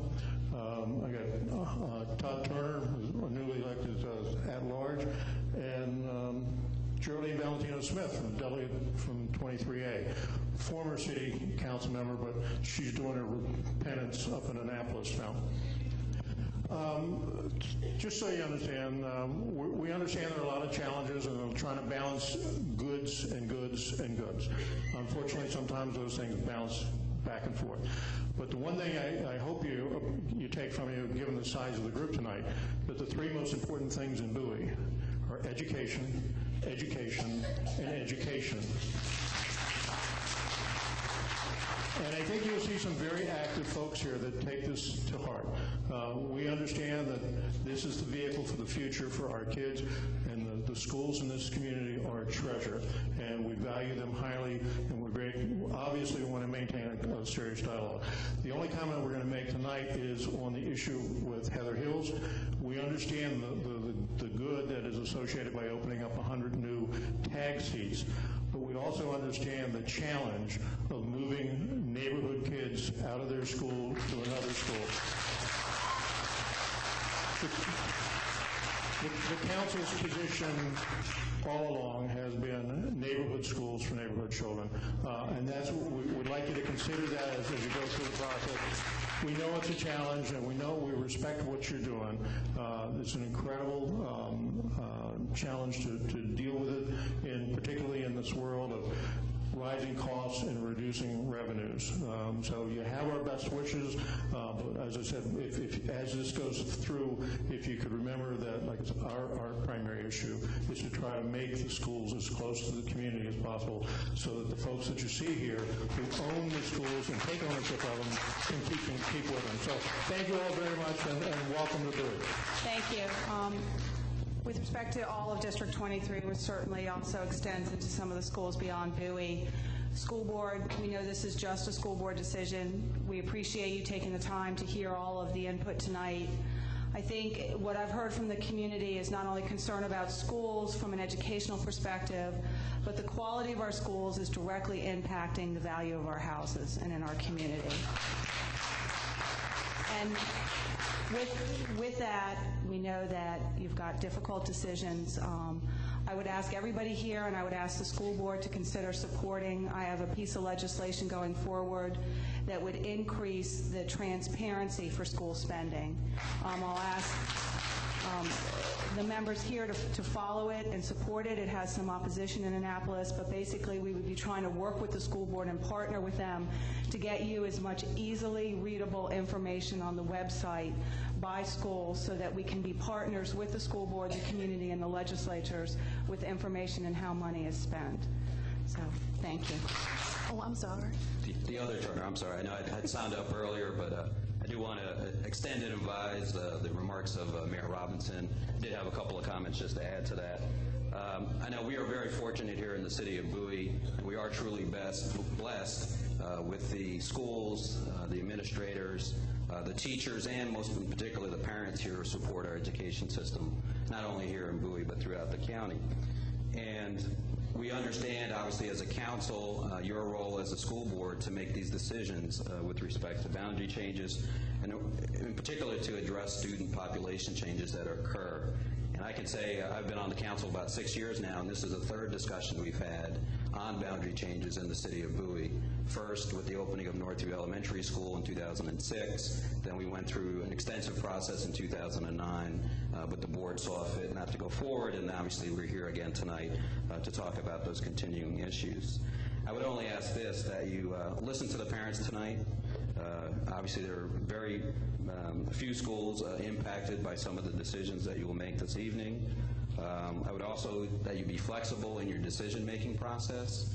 We've had these discussions before, particularly about boundary changes, about grandfathering and waivers to allow people and students to complete their education at their current institution in certain circumstances, particularly where they are as far as grade level. It doesn't really make sense to change. As the mayor indicated, in particular, I think the council has deep concerns about the proposal for Heather Hills Elementary School.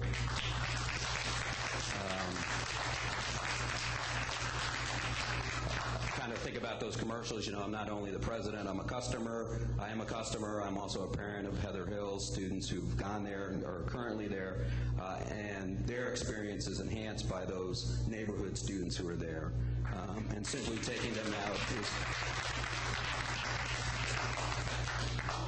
The council and the mayor indicated we're supportive of getting more tag seats in the city of Bowie, and we're willing to work with you in order to see if there are other ways to do that without negatively impacting the kids who live closest to their neighborhood school. So I know, as the mayor indicated, we're here to work with you and have this discussion as you're making this decision process, and I hope you will listen to the comments of the parents and those who are here this evening, because I know they're going to be important. Thank you. Heather Turner, Prince George's County Council Member Ingrid Turner, representing this district, and I too want to echo the comments of the mayor. Thank you for coming to the city of Bowie to hear our concerns and for the greater area also.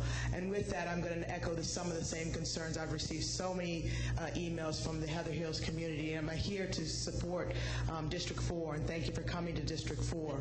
I know it's a hard decision that you have ahead of you, but again, I grew up in a community school. I grew up walking to my school, Pointer Ridge Elementary School, and all these kids here want to walk to their neighborhood school. They don't want to get on a bus, and more importantly, during these economic times, I don't think we can afford to put them on a bus because as we have rising costs and fuel costs. So I ask that you continue to work with the community, listen to the community, and I also have a letter that formally says that I support community schools along with the city of Bowie, and I support us looking at the most economical way to get our children continuing to walk to schools for neighborhood schools. So thank you again. Hi, I'm Kyle Bigelow Thomas. I'd like to thank you all for coming out and listening to the people of Bowie. I'm representing Rockledge Elementary School, PTA president for 6 years running. This is our third time going through a proposed boundary change. I was at Rockledge when they first did it in 2006, also when they did it in 2009, and we're here again. In 2009, 2006, we looked at the, as a PTA board, we looked at the statistics, and we looked and saw how our children would measure up if they went to Yorktown. As a parent, the education that our children are receiving at Rockledge appears by test scores to be far superior. I know I'm not going to have a lot of friends by saying that. I would like to know what the board proposes to do to make sure that the education that our children will be receiving at Yorktown will be the same quality education that they receive from our quality teachers at Rockledge.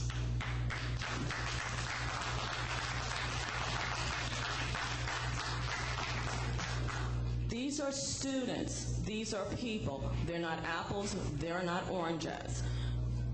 When you go to look to purchase your home, you research. Within that research, as a person of color, a person of non-color, you look to say, I want a balanced area for my child due to the fact that the world is multicultural. When you look at Rockledge, we are a world of multicultural. Within that multicultural world we are at Rockledge, everybody's on the same plane. Everybody is doing well in test scores across the board.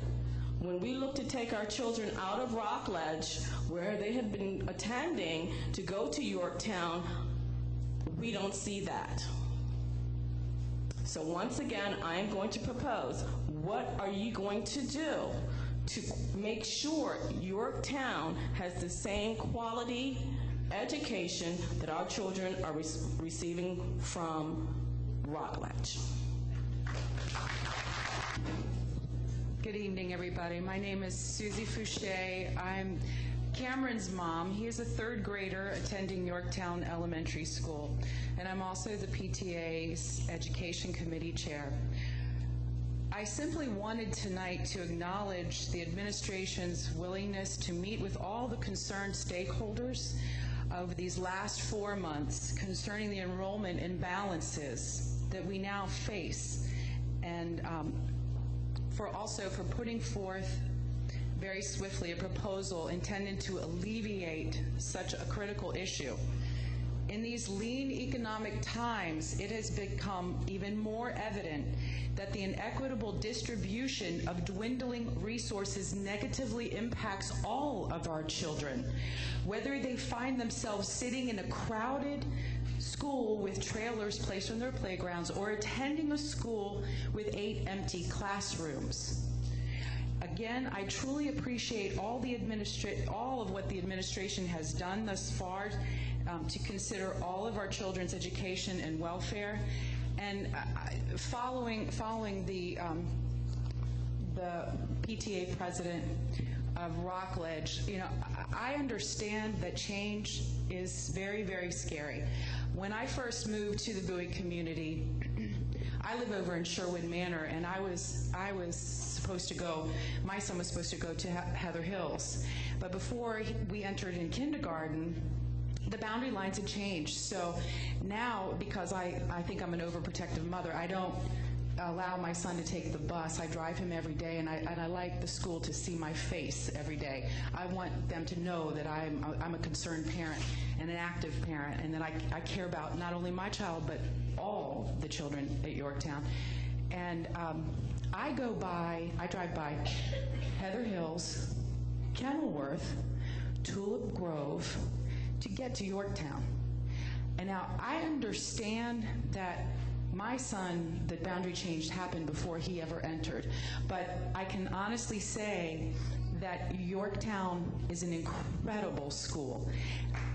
It is an incredible school with incredible teachers and an amazing new principal. Our other principals before that were just as incredible. I just looked up the other night our AYP progress report. I was trying to understand the numbers because we hear that Yorktown's scores aren't as good as Rockledge's. And I looked up, and it says the 211 AYP. Yes, it wasn't met, but under the category for all students, it says reading percent proficient, met. Reading participation rate, met. Mathematics percent proficient, met. Mathematics participation rate, met. Attendance, met. The one category where we fall short was the free and reduced meals subcategory for mathematics only. We are excelling in reading.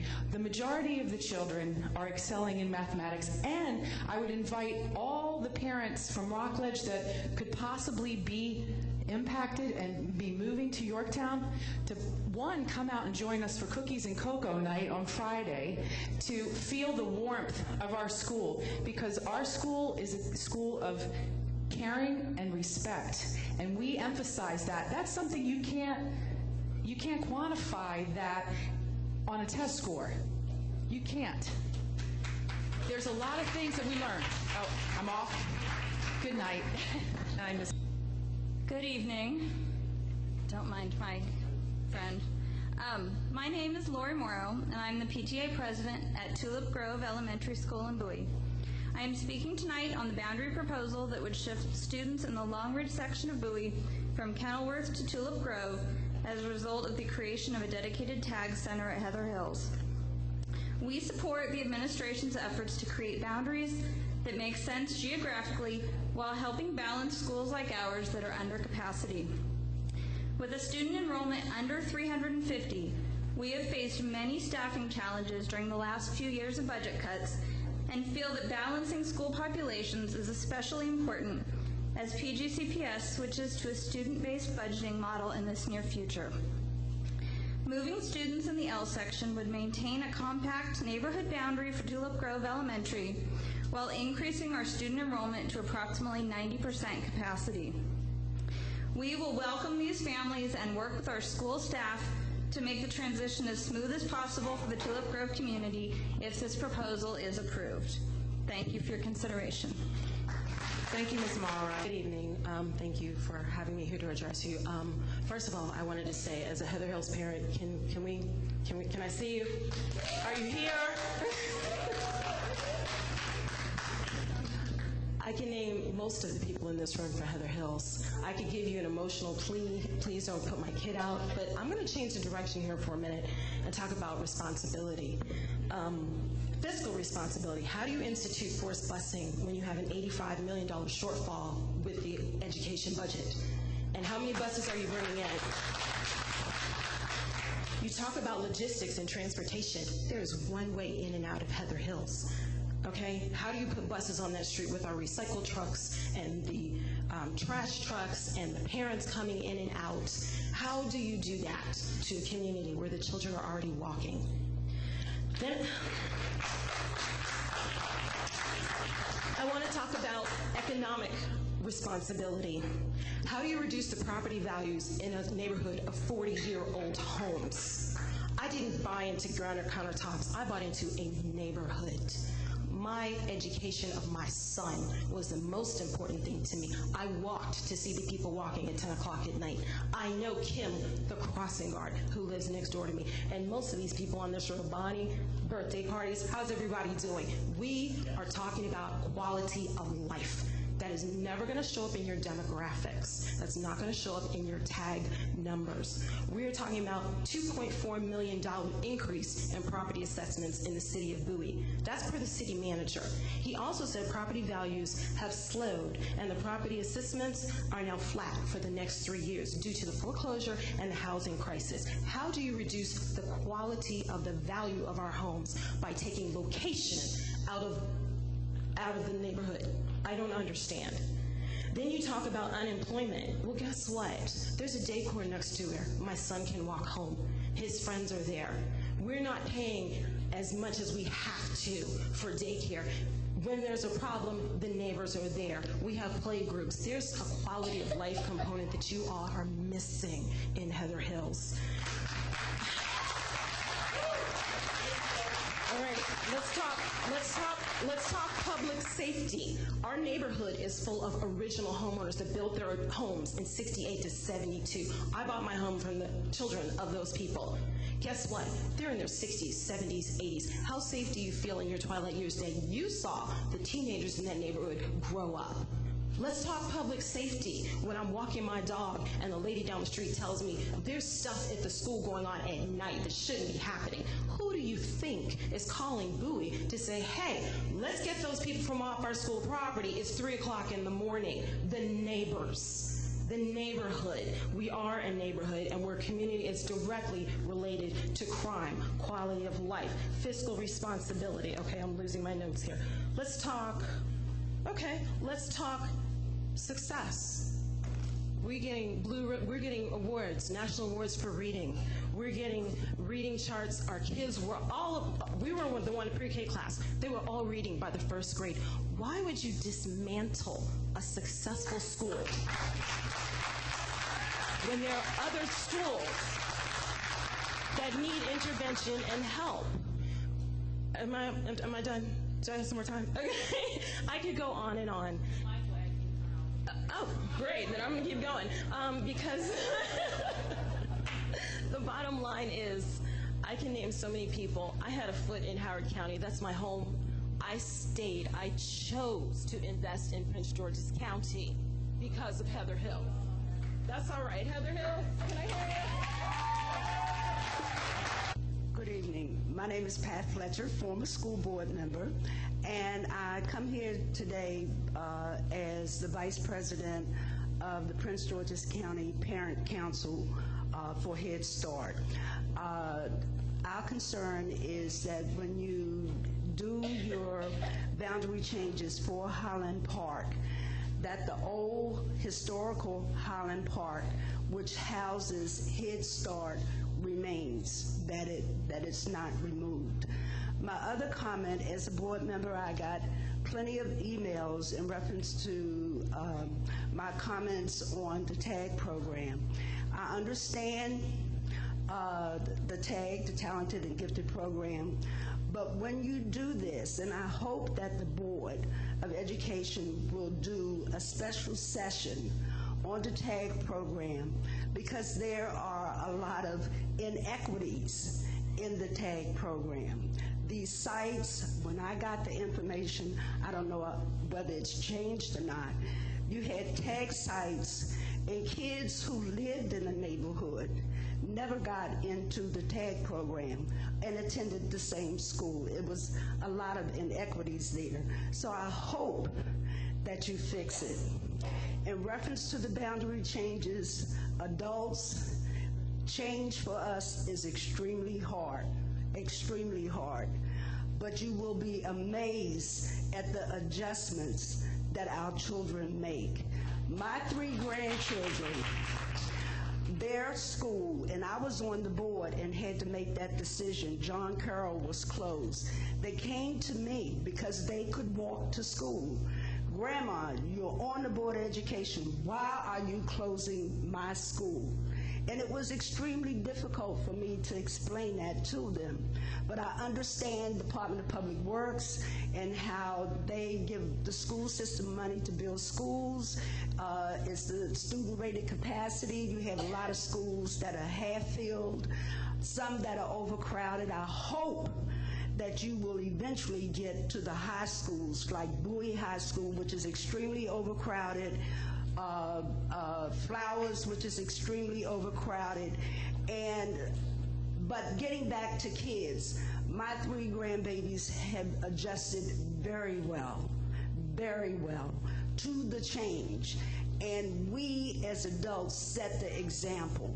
If we're sitting up here arguing, no, the school is no good, no this, then our kids will emulate us. And be careful of how you express your opinions in front of your kids. I eventually, up in New York, when we went to visit schools up in New York, I'm on the subway, and I see young kids, 7 and 8 years old, catching the subway. They didn't provide transportation up in New York. Subway, to go to a school that offered the courses that was best for them. Eventually, I hope that Prince George's County get to that point with the clusters and it filters down into the elementary. And you won't worry about neighborhood schools. You worry about the career of your babies. Thank you. Cynthia stole a lot of my thunder, actually. I'm another Heather Hills parent. And I'm glad she did, actually, because she was very articulate. I agree in terms of the financial concerns. Not only does it not make fiscal sense in my mind to have to bus all of these kids who can walk to their school or neighborhood kids to another school, another issue I have is wondering why successful 6th grade, TAG 6th grades, would move to the middle school when education is our motto, and when Bowie is such a strong place to get that education. I am very aggrieved at thinking that now my child who goes to Heather Hills will, in 6th grade, be put on a bus for 30 or 40 or 50 minutes one way to get to Capitol Heights to go to Walker Mill. Now, it's bad enough that we as adults have to make a 30-minute, 45-minute, hour commute in the morning. I was hoping to delay that as much as possible And one reason why I pulled my child from a perfectly good neighborhood school and put her at Heather Hills was knowing the continuity of that learning environment, the closeness, the nurturing, and the quality of the education and environment there, that she would get that. She would get that through 6th grade, and I feel like the rug is being pulled out from under us. Well, I've talked about the Q-mood already. I don't mean to be insensitive, and test scores are certainly not everything, but in terms of the comprehensive aspect, those students are brought up by the TAG students. And I feel that they won't necessarily be better served. They'd be unlikely to be better served at another school because they do just as well as the TAG students in the test. You know, when I went to back to school night and I talked to the teachers, there were no distinctions made whatsoever. So I really feel that it'll be doing them a disservice. And but my point about an education is when you look at the drop-off of test scores, which are only one indicator, I realize, of absorption and mastery of knowledge, they drop precipitously after 6th grade. And I really think that the longer you can keep students, particularly students who are, supposed to be among creative, among brightest, perhaps the most sensitive, in an environment where that can be nurtured, the better they're going to do. When you look at the test scores in the schools, the middle schools that have a 6th grade, they are much lower than the elementary schools that still maintain a 6th grade. I think we're doing our kids a disservice if we iterate. Good evening, I'm Diane Elmore. I'm a teacher at Yorktown Elementary. I live in the Rockledge section where my children went to school and where I started my second teaching career. I can guarantee you the same education that is being given at Rockledge is being given at Yorktown Elementary. When I bought my house 23 years ago, I didn't look at test scores. I said, there is a school in my neighborhood, great. What makes a great school? Students, parents, teachers, administration, not test scores. Good test scores are great, we love them, but it is the community that makes the school. Yorktown is a great school. We have great staff, great students, fantastic administration. We will welcome Rockledge students with open arms. As Yorktown students, I welcomed at Rockledge the last time there was a boundary change, and we will be happy, happy, happy to have them. Thank you. Good evening. My name is Kim Ryan, and I am a parent of Yorktown Elementary School. I first want to thank the board and all the county executives for coming out this evening, and I know this has been a process. I've been to quite a few meetings, and I just want to take the time to thank you guys very much for proceeding forward and hopefully filling Yorktown to its capacity, which is what we're looking forward, and that's what this whole thing is about. I just quickly wanted to tell you a story that pertains to my son. I've been a parent at Yorktown since 2001. My son is now in 10th grade attending Bowie High School. And when he was in 3rd grade, a boundary change happened at Yorktown, and children left and they went to Rockledge.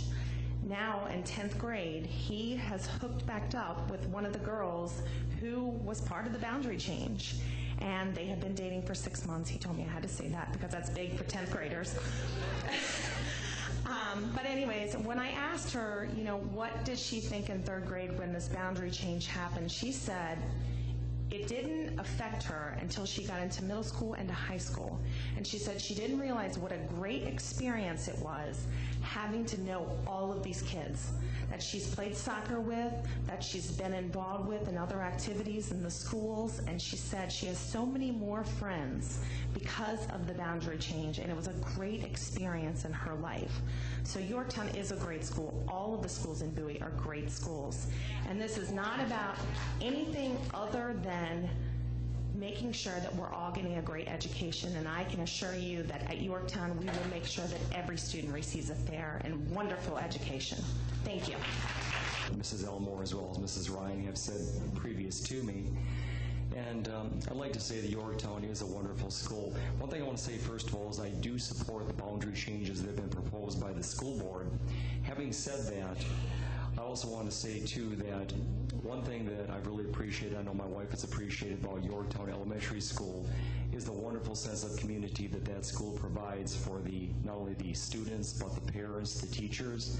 It's a great school in which to have when students attend.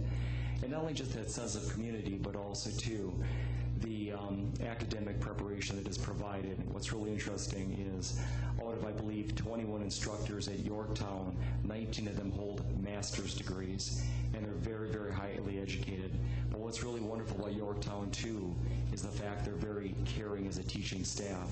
I also appreciate the principal, Mrs. Avoy, very much. I appreciate each one of the instructors. One thing that I'm very much for are neighborhood schools, because I think that's really important in terms of enhancing the experience of children in their childhood, that they can attend a neighborhood school that is close to them, a school where they don't have to be bused to, but a school they can walk to. A school, for example, one thing that's really great I know about my son, he really enjoys the fact that he's met many good friends at Yorktown Elementary School. They live in the neighborhood. They get together after school many times. They have that type of camaraderie. Now, in terms of just the changes that may take place in that, I do support those changes, and I just want to say to those parents from Rockledge Elementary School that may be affected by this change that you are very, very welcome at Yorktown Elementary School. We want to open our arms to you and welcome you. We also want to invite you too, of course, as Susie I believe said earlier, to the cookies and cocoa night, and that's coming up this Friday. So I hope those at Rockledge Elementary School as well as our own Yorktown parents will take advantage of that wonderful time to fellowship and just get together. Thank you very much. Thank you for hearing me this evening. I appreciate you coming out to the Bowie area to hear our concerns and so forth. I am the treasurer of Yorktown Elementary PTA. However, my children attend Yorktown Elementary School. So my children they attend Rockledge Elementary School. My children have attended Yorktown in the past, and they currently attend Rockledge. I can tell you as a parent who has attended both schools that the curriculum is outstanding at both. The staff, the teachers are outstanding at both. What I can say to you is that I have been a part of the boundary changes for years. Since 2004, when Yorktown first lost a huge allotment of children when they moved to Rockledge. We second went through another boundary change where we lost a huge amount of children when Northview opened, and again lost a set of children when we moved Esau children back to their home school. This has left some of the schools in Yorktown and Bowie overcrowded and some undercrowded. We have to remember that Bowie is the community, not each school. What my children found as they moved from Yorktown to Rockledge was that they already had a lot of friends because they played on baseball teams together and soccer teams within the Bowie community. They went to the same pools and so forth. Children are resilient. They will make change, they will make new friends, they will have new adventures, and they will move on. I ask you as a board to consider that as you make this decision, to separate emotion from what's best. What are the facts? What do the numbers tell you? When we make decisions based on emotions, they do not tend to be great decisions. When we make decisions based on facts, that's the best decision. And the best decision for the children of all of Bowie is to make these boundary changes and take some of the overcrowded Rockledge students and move them to a school that is closer to them, which is Yorktown. Thank you. Good evening, everyone. I'm Khadijah Morrow. I'm a parent of a kindergartner and a fourth grader at Heather Hills Elementary. And I'm here today to urge you, I'm also on the PTO board at Heather Hills as well, and I'm here to urge you not to make the proposed program changes at Heather Hills.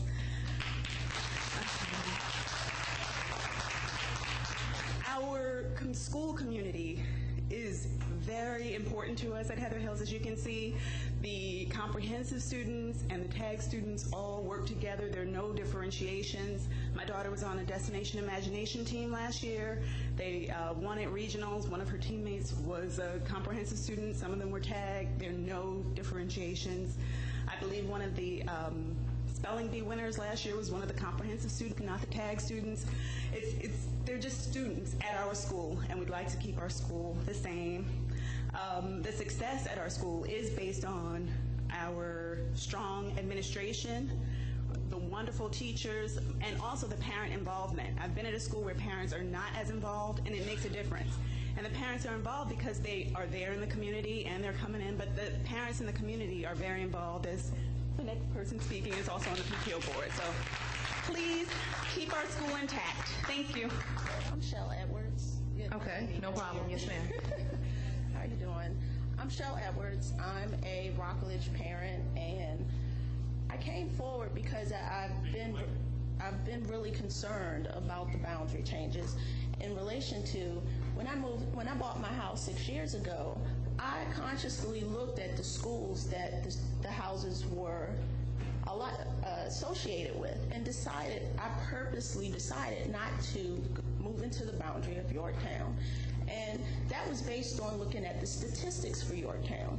And, I know other parents have mentioned, scores don't matter, but when my sons, I have 3 sons, when they go to college, scores do matter. They really do. And to say that they don't, is a concern. So, to break, I do, another parent said, don't make this emotional. But it is emotional. I love my kids. I want my kids to have the best education possible. And, even when I look at the statistics, when I look at Yorktown, yes, when you look at the overall, they meet in their assessments. But then when you break it down culturally, and, some people don't want to admit that, but I'm raising 3 sons. That matters to me. And when I look at the statistics, 69% of the 3rd grade African American students are proficient, compared to 94% of the white students. And it's predominantly black at Yorktown. So that's a concern for me. And then when I look at the 5th grade, across the board, their overall proficiency is 68%. And this is across all cultures. Well, at Rockledge, where I'm coming from, it's 81%. So to me, that's a big difference. Another thing I wanted to mention is how would my kids be treated at Yorktown when I come from a highly proficient school and I'm going to a lower performing school? How do you keep my kids involved and keep them at that level of proficiency that they're used to, and at that level of instruction that they're used to? Another concern that I have is how do we bridge the cultural gap that's here when you look at the statistics? And, that's the main reason I decided not to move into the Yorktown area. So, and all parents, they don't want to bring this up, but, I'm raising 3 sons, and it's hard enough in this world, in Prince George's County, to be without education. And my oldest son came from Rockledge. He's at Samuel Ogle now, and he has ADHD. And that's a struggle right there. But the teachers at Rockledge, they understood that. They took the time with him, and he's an honor student now. Whereas somewhere else, they might look at him and be, just because he's not able to focus like everyone else, he's looked at as he's not able to learn. So, and anyway. Thank you, Ms. Edwards. My name is Bonnie Lawson. I'm a co-vice president at Heather Hills PTO. I have 2 children at Heather Hills, Samantha in 5th grade and Jason in 3rd grade. The reason, and both of my children are comprehensive or neighborhood kids. The reason that I'm here is because I, like the other parents, do not want to have Heather Hills dissolved into a TAG academy. The kids...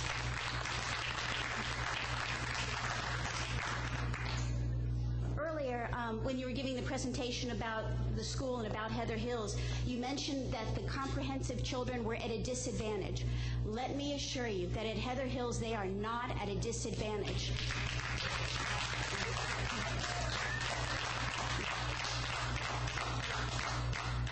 Both the TAG and the comprehensive children, they mesh together so well. There is no difference whether they're out playing soccer, whether they're all in music, whether they're all in PE. It does not matter. They mesh together very well, and they're all valued members of the community. Mrs. Hush does an awesome job bringing together her staff.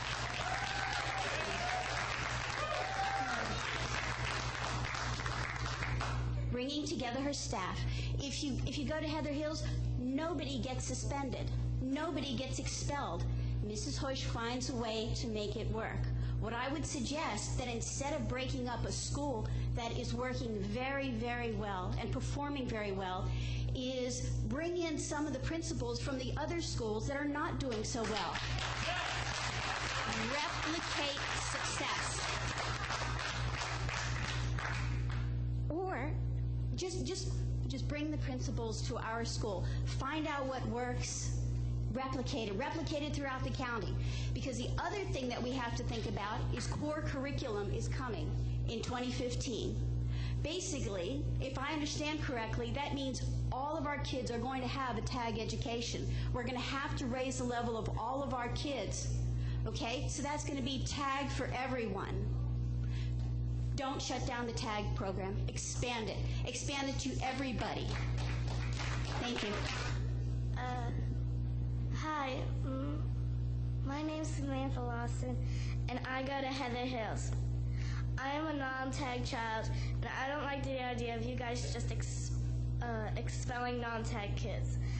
I know I'm just a child, and some adults might think that kids won't understand, but I'm a kid, and I'm speaking for all non-tag kids.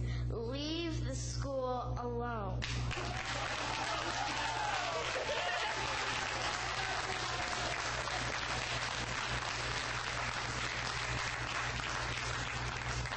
It's fine the way it is. Some kids need this school, and some kids like me might not be as smart or smarter than the TAG kids, but we aren't just going to leave this situation like this. We're not that dumb. We're smart enough to stick up for kids and adults. Don't you realize that since you're expelling some kids, you're going to have to expel some non-tag teachers too? That means they'll be out of work, sitting at home, doing nothing. My teacher, Mr. Etheridge, has been at my school longer than I have, and they do a great job at it too. And me, I've been at this school for 6 years, and there's going to be a 7th. We will miss each other. This is the best school I know. It's the only best school I know. Like I said, I'm speaking for everyone at this school. So please, don't let us go. We love it. This school is the best thing that ever happened to me. Not many kids can say that, but I know I can. Good evening. My name is Amy Boyd, and I'm actually a minority here because I've heard no one address any of my concerns. But anyway, I'd like to address the issue of Magnolia's name being removed from the benefit for the 6th graders to attend the Greenbelt Middle School next year, for the next academic year. As a parent of 5 children, I've been a Greenbelt tax-paying resident for the past 19 years, and I've experienced one child successfully matriculating through the Prince George's County, another who is currently a sophomore, and both of them I would not allow to attend Greenbelt Middle School. However, when I learned of the proposed changes and the vision for the projected future of Greenbelt Middle School, the investments that were made to benefit the Greenbelt students, I was inspired and allowed my 3rd child, who is currently a 7th grade, to attend there. I was equally elated when I learned that my 4th child, who is currently a 5th grader, may benefit from going to the Greenbelt Middle School. But since their name has been removed from the list, that may not be a possibility. I'm appalled and disgusted that the resources that should benefit Greenbelt students are now being redirected to the TAG program, which I believe already has funding.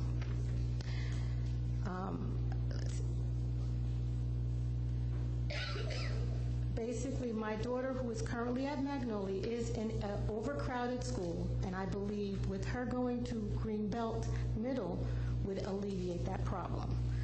Anyway, I just basically wanted to say I don't like when, just like a lot of my other constituents have said today, when you take children outside of their neighboring schools, it doesn't always benefit them. Like I said, I have 5 children. I've had to send them outside of the district, or not out of the district, out of their neighborhood schools because I didn't like Greenbelt Middle School.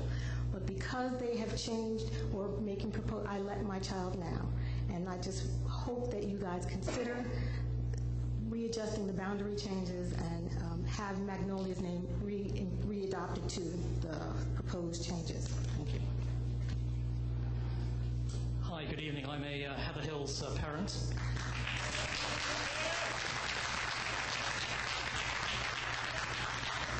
And thank you very much for joining us this evening and spending the time talking to us. And Niall Gardner. I have to say that I am strongly opposed to the proposal that you are outlining for Heather Hills. I do think that you are really proposing to destroy a community, a close-knit community.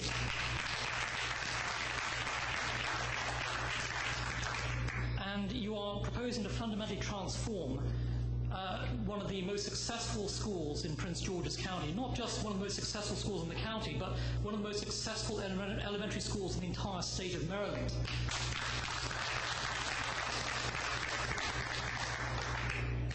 And there is no rationale for doing this. This is a tremendous success story with amazing teachers, and as well, I think, a fantastic community. And the idea of putting 100 students living in the area on buses strikes me as an extraordinarily ridiculous move by the school board.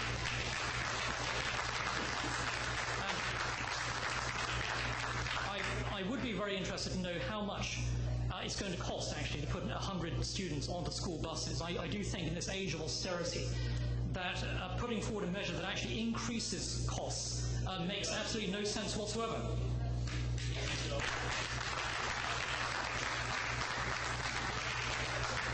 There has also been, it has to be said, a fundamental lack of consultation, I think, with parents at Heather Hills. In fact, I only found out about the proposal over the weekend from a neighbour of mine who was practically in tears at the prospect of her son being sent to another school. Her child dearly loves the school, and with tremendous reason. And now to send that child to another school halfway through that child's period of time at the school, I think is really harmful. It is a callous decision that's going to affect 100 students at the school. I do hope that you are going to consider the tremendous human cost involved in what looks like a very poorly thought out plan. And our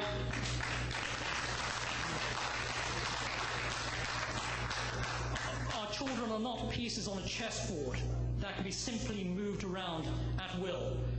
They are human beings. They are the heart of our community. They are our future, and frankly, they deserve far better than this. But one final point. You made a statement earlier that the rationale behind this decision was in order to reduce overcrowding at Heather Hills. Well, I've just been looking at your document, which outlines the current number of students at Heather Hills, which is 376. After the proposed boundary changes, you are going to have 375 students. That's a reduction of 1 student. In the meantime, you're moving 100 local kids out of the school. This makes no sense whatsoever, and I do strongly urge you to reconsider this proposal. Speak to the parents. And please...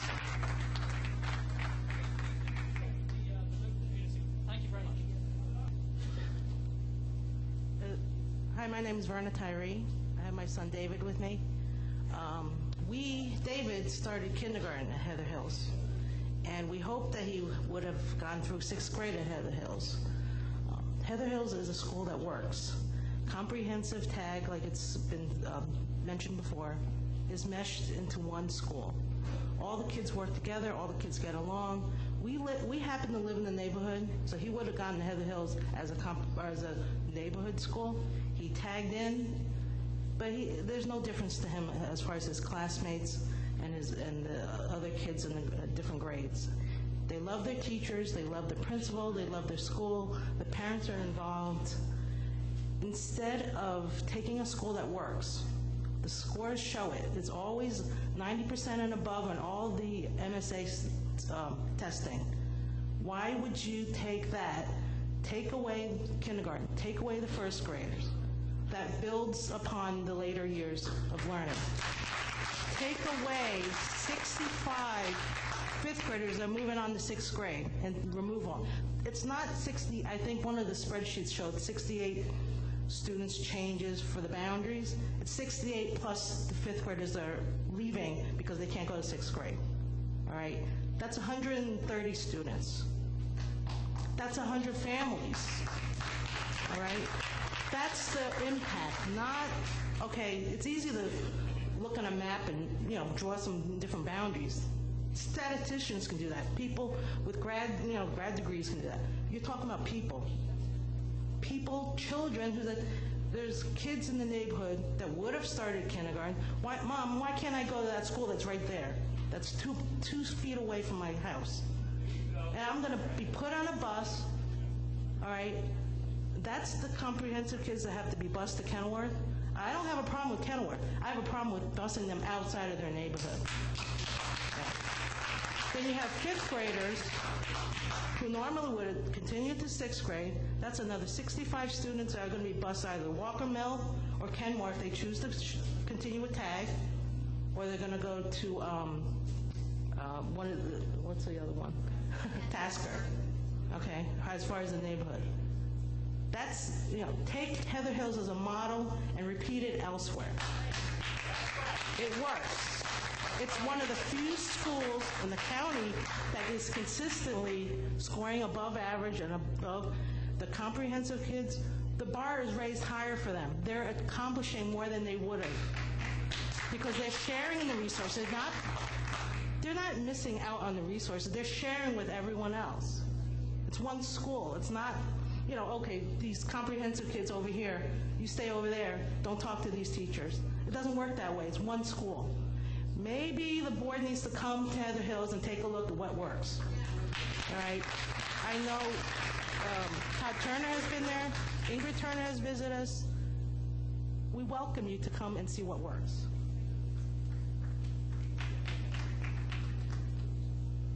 David actually did a case study and a petition amongst his peers that he'd like to handle to the board. Hi. My name is Suzanne Reintaler-Frawley, and I'm here on behalf of Yorktown Elementary. And I'd like to thank actually all the Heather Hills parents for coming out and having such a great voice. I'm really moved. Anyway, I'd like to appeal to all the parents here in Bowie to work together. Our children will be going into middle and high school sooner than we expect.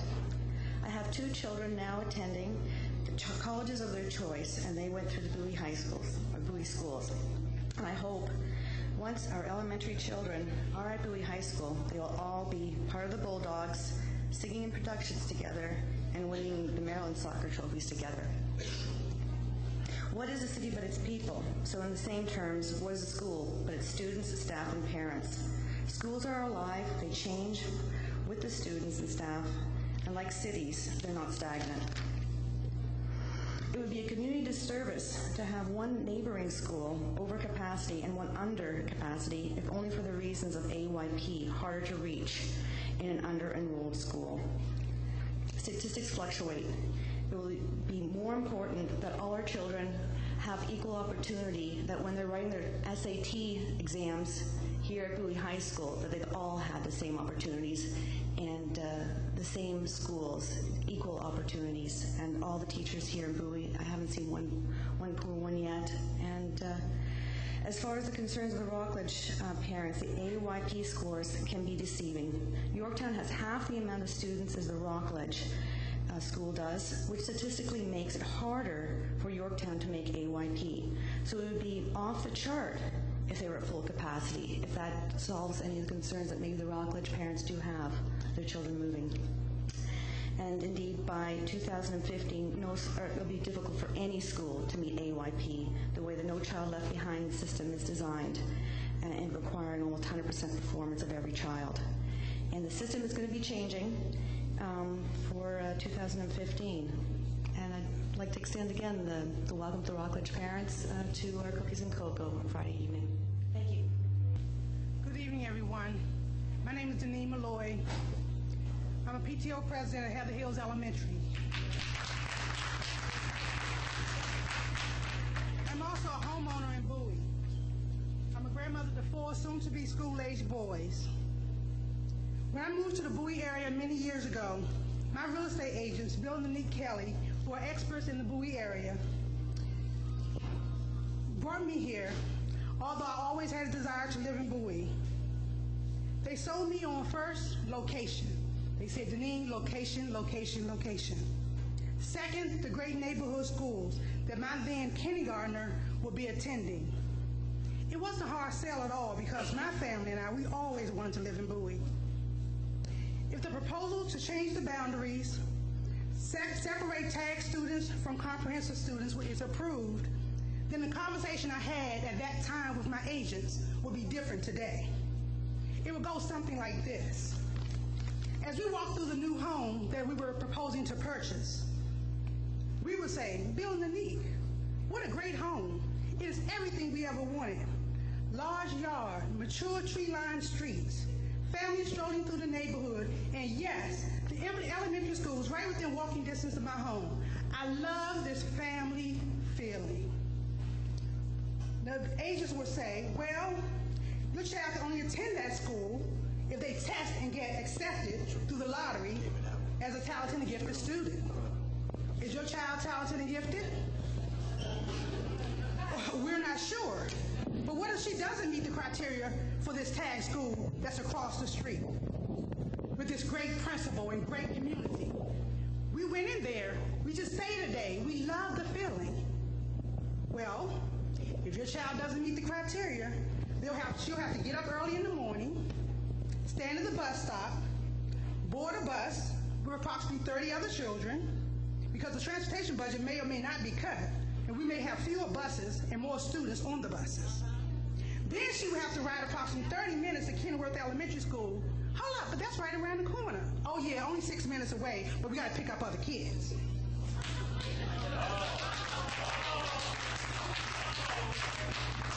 We would look at them and say, wow, what happened to Bowie? We looked it up on the website. We talked to friends who had already moved here. What about this being a family-friendly community? Excuse me, can you show us a home in another county? We love Heather Hills. It is working for us. The principal, the school, the PTO loves working together, partnering with the school, with the community. One thing that impressed me and my family was there was no separation between tag and comprehensive. It was so transparent that when I sat in my third graders class to learn math, because I couldn't understand what she was bringing home every day, and I visited the classroom because I'm a very involved parent, I didn't see the separation. I couldn't see during the meetings, during the activities, during the student recognitions, tag students, you sit there, comprehensive students, you sit there. These are given to you, these are given to you. We don't see that at Heather Hills. We are what they said earlier, a lot of people talk about a community. There's a couple of points that I want to make with regard to what the superintendent has proposed with regard to boundary changes.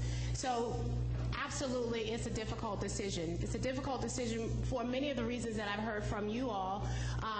For example, under-enrolled schools and overcrowded schools, and whether or not we're being financially sound with some of the decisions that we have to make. I do have to say this to you. No decision that I will ever make as the board member representing this district and as a parent will be around disparaging any child in this community. And when I say this community, I mean the entire Prince George's County, because the job is hard, but at the end of the day, every single child in this county deserves to get a quality education. One of the things that I have learned in this work is that where parents are engaged, and I've learned this over the past 5 years, if the school is in Capitol Heights and parents are engaged, kids are doing fabulous work. They're doing fabulous work.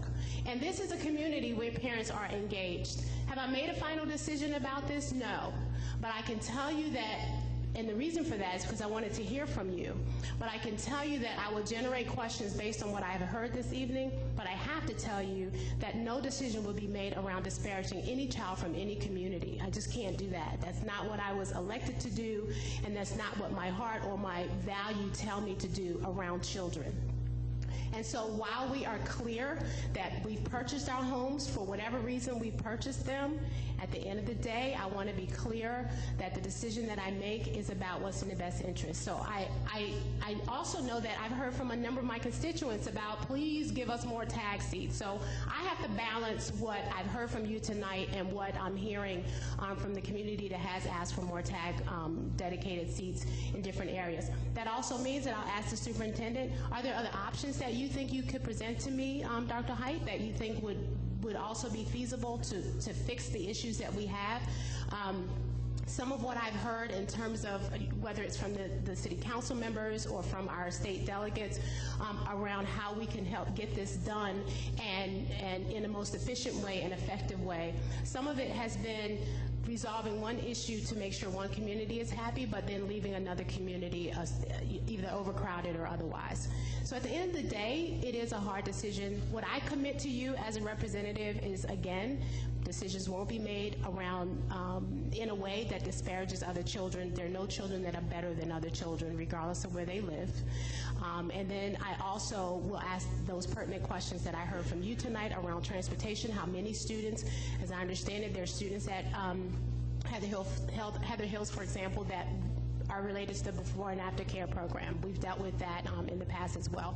So that's what I commit to you. This comes before the board January 5th, and in between that time, I know I'll receive your emails, and I know that I'll be responding to you. So when you all send me the same email, just know that I'm going to respond, and you may not all get the same reply back or whatever, because I know the PTAs I asked the PTAs to help me in terms of disseminating information.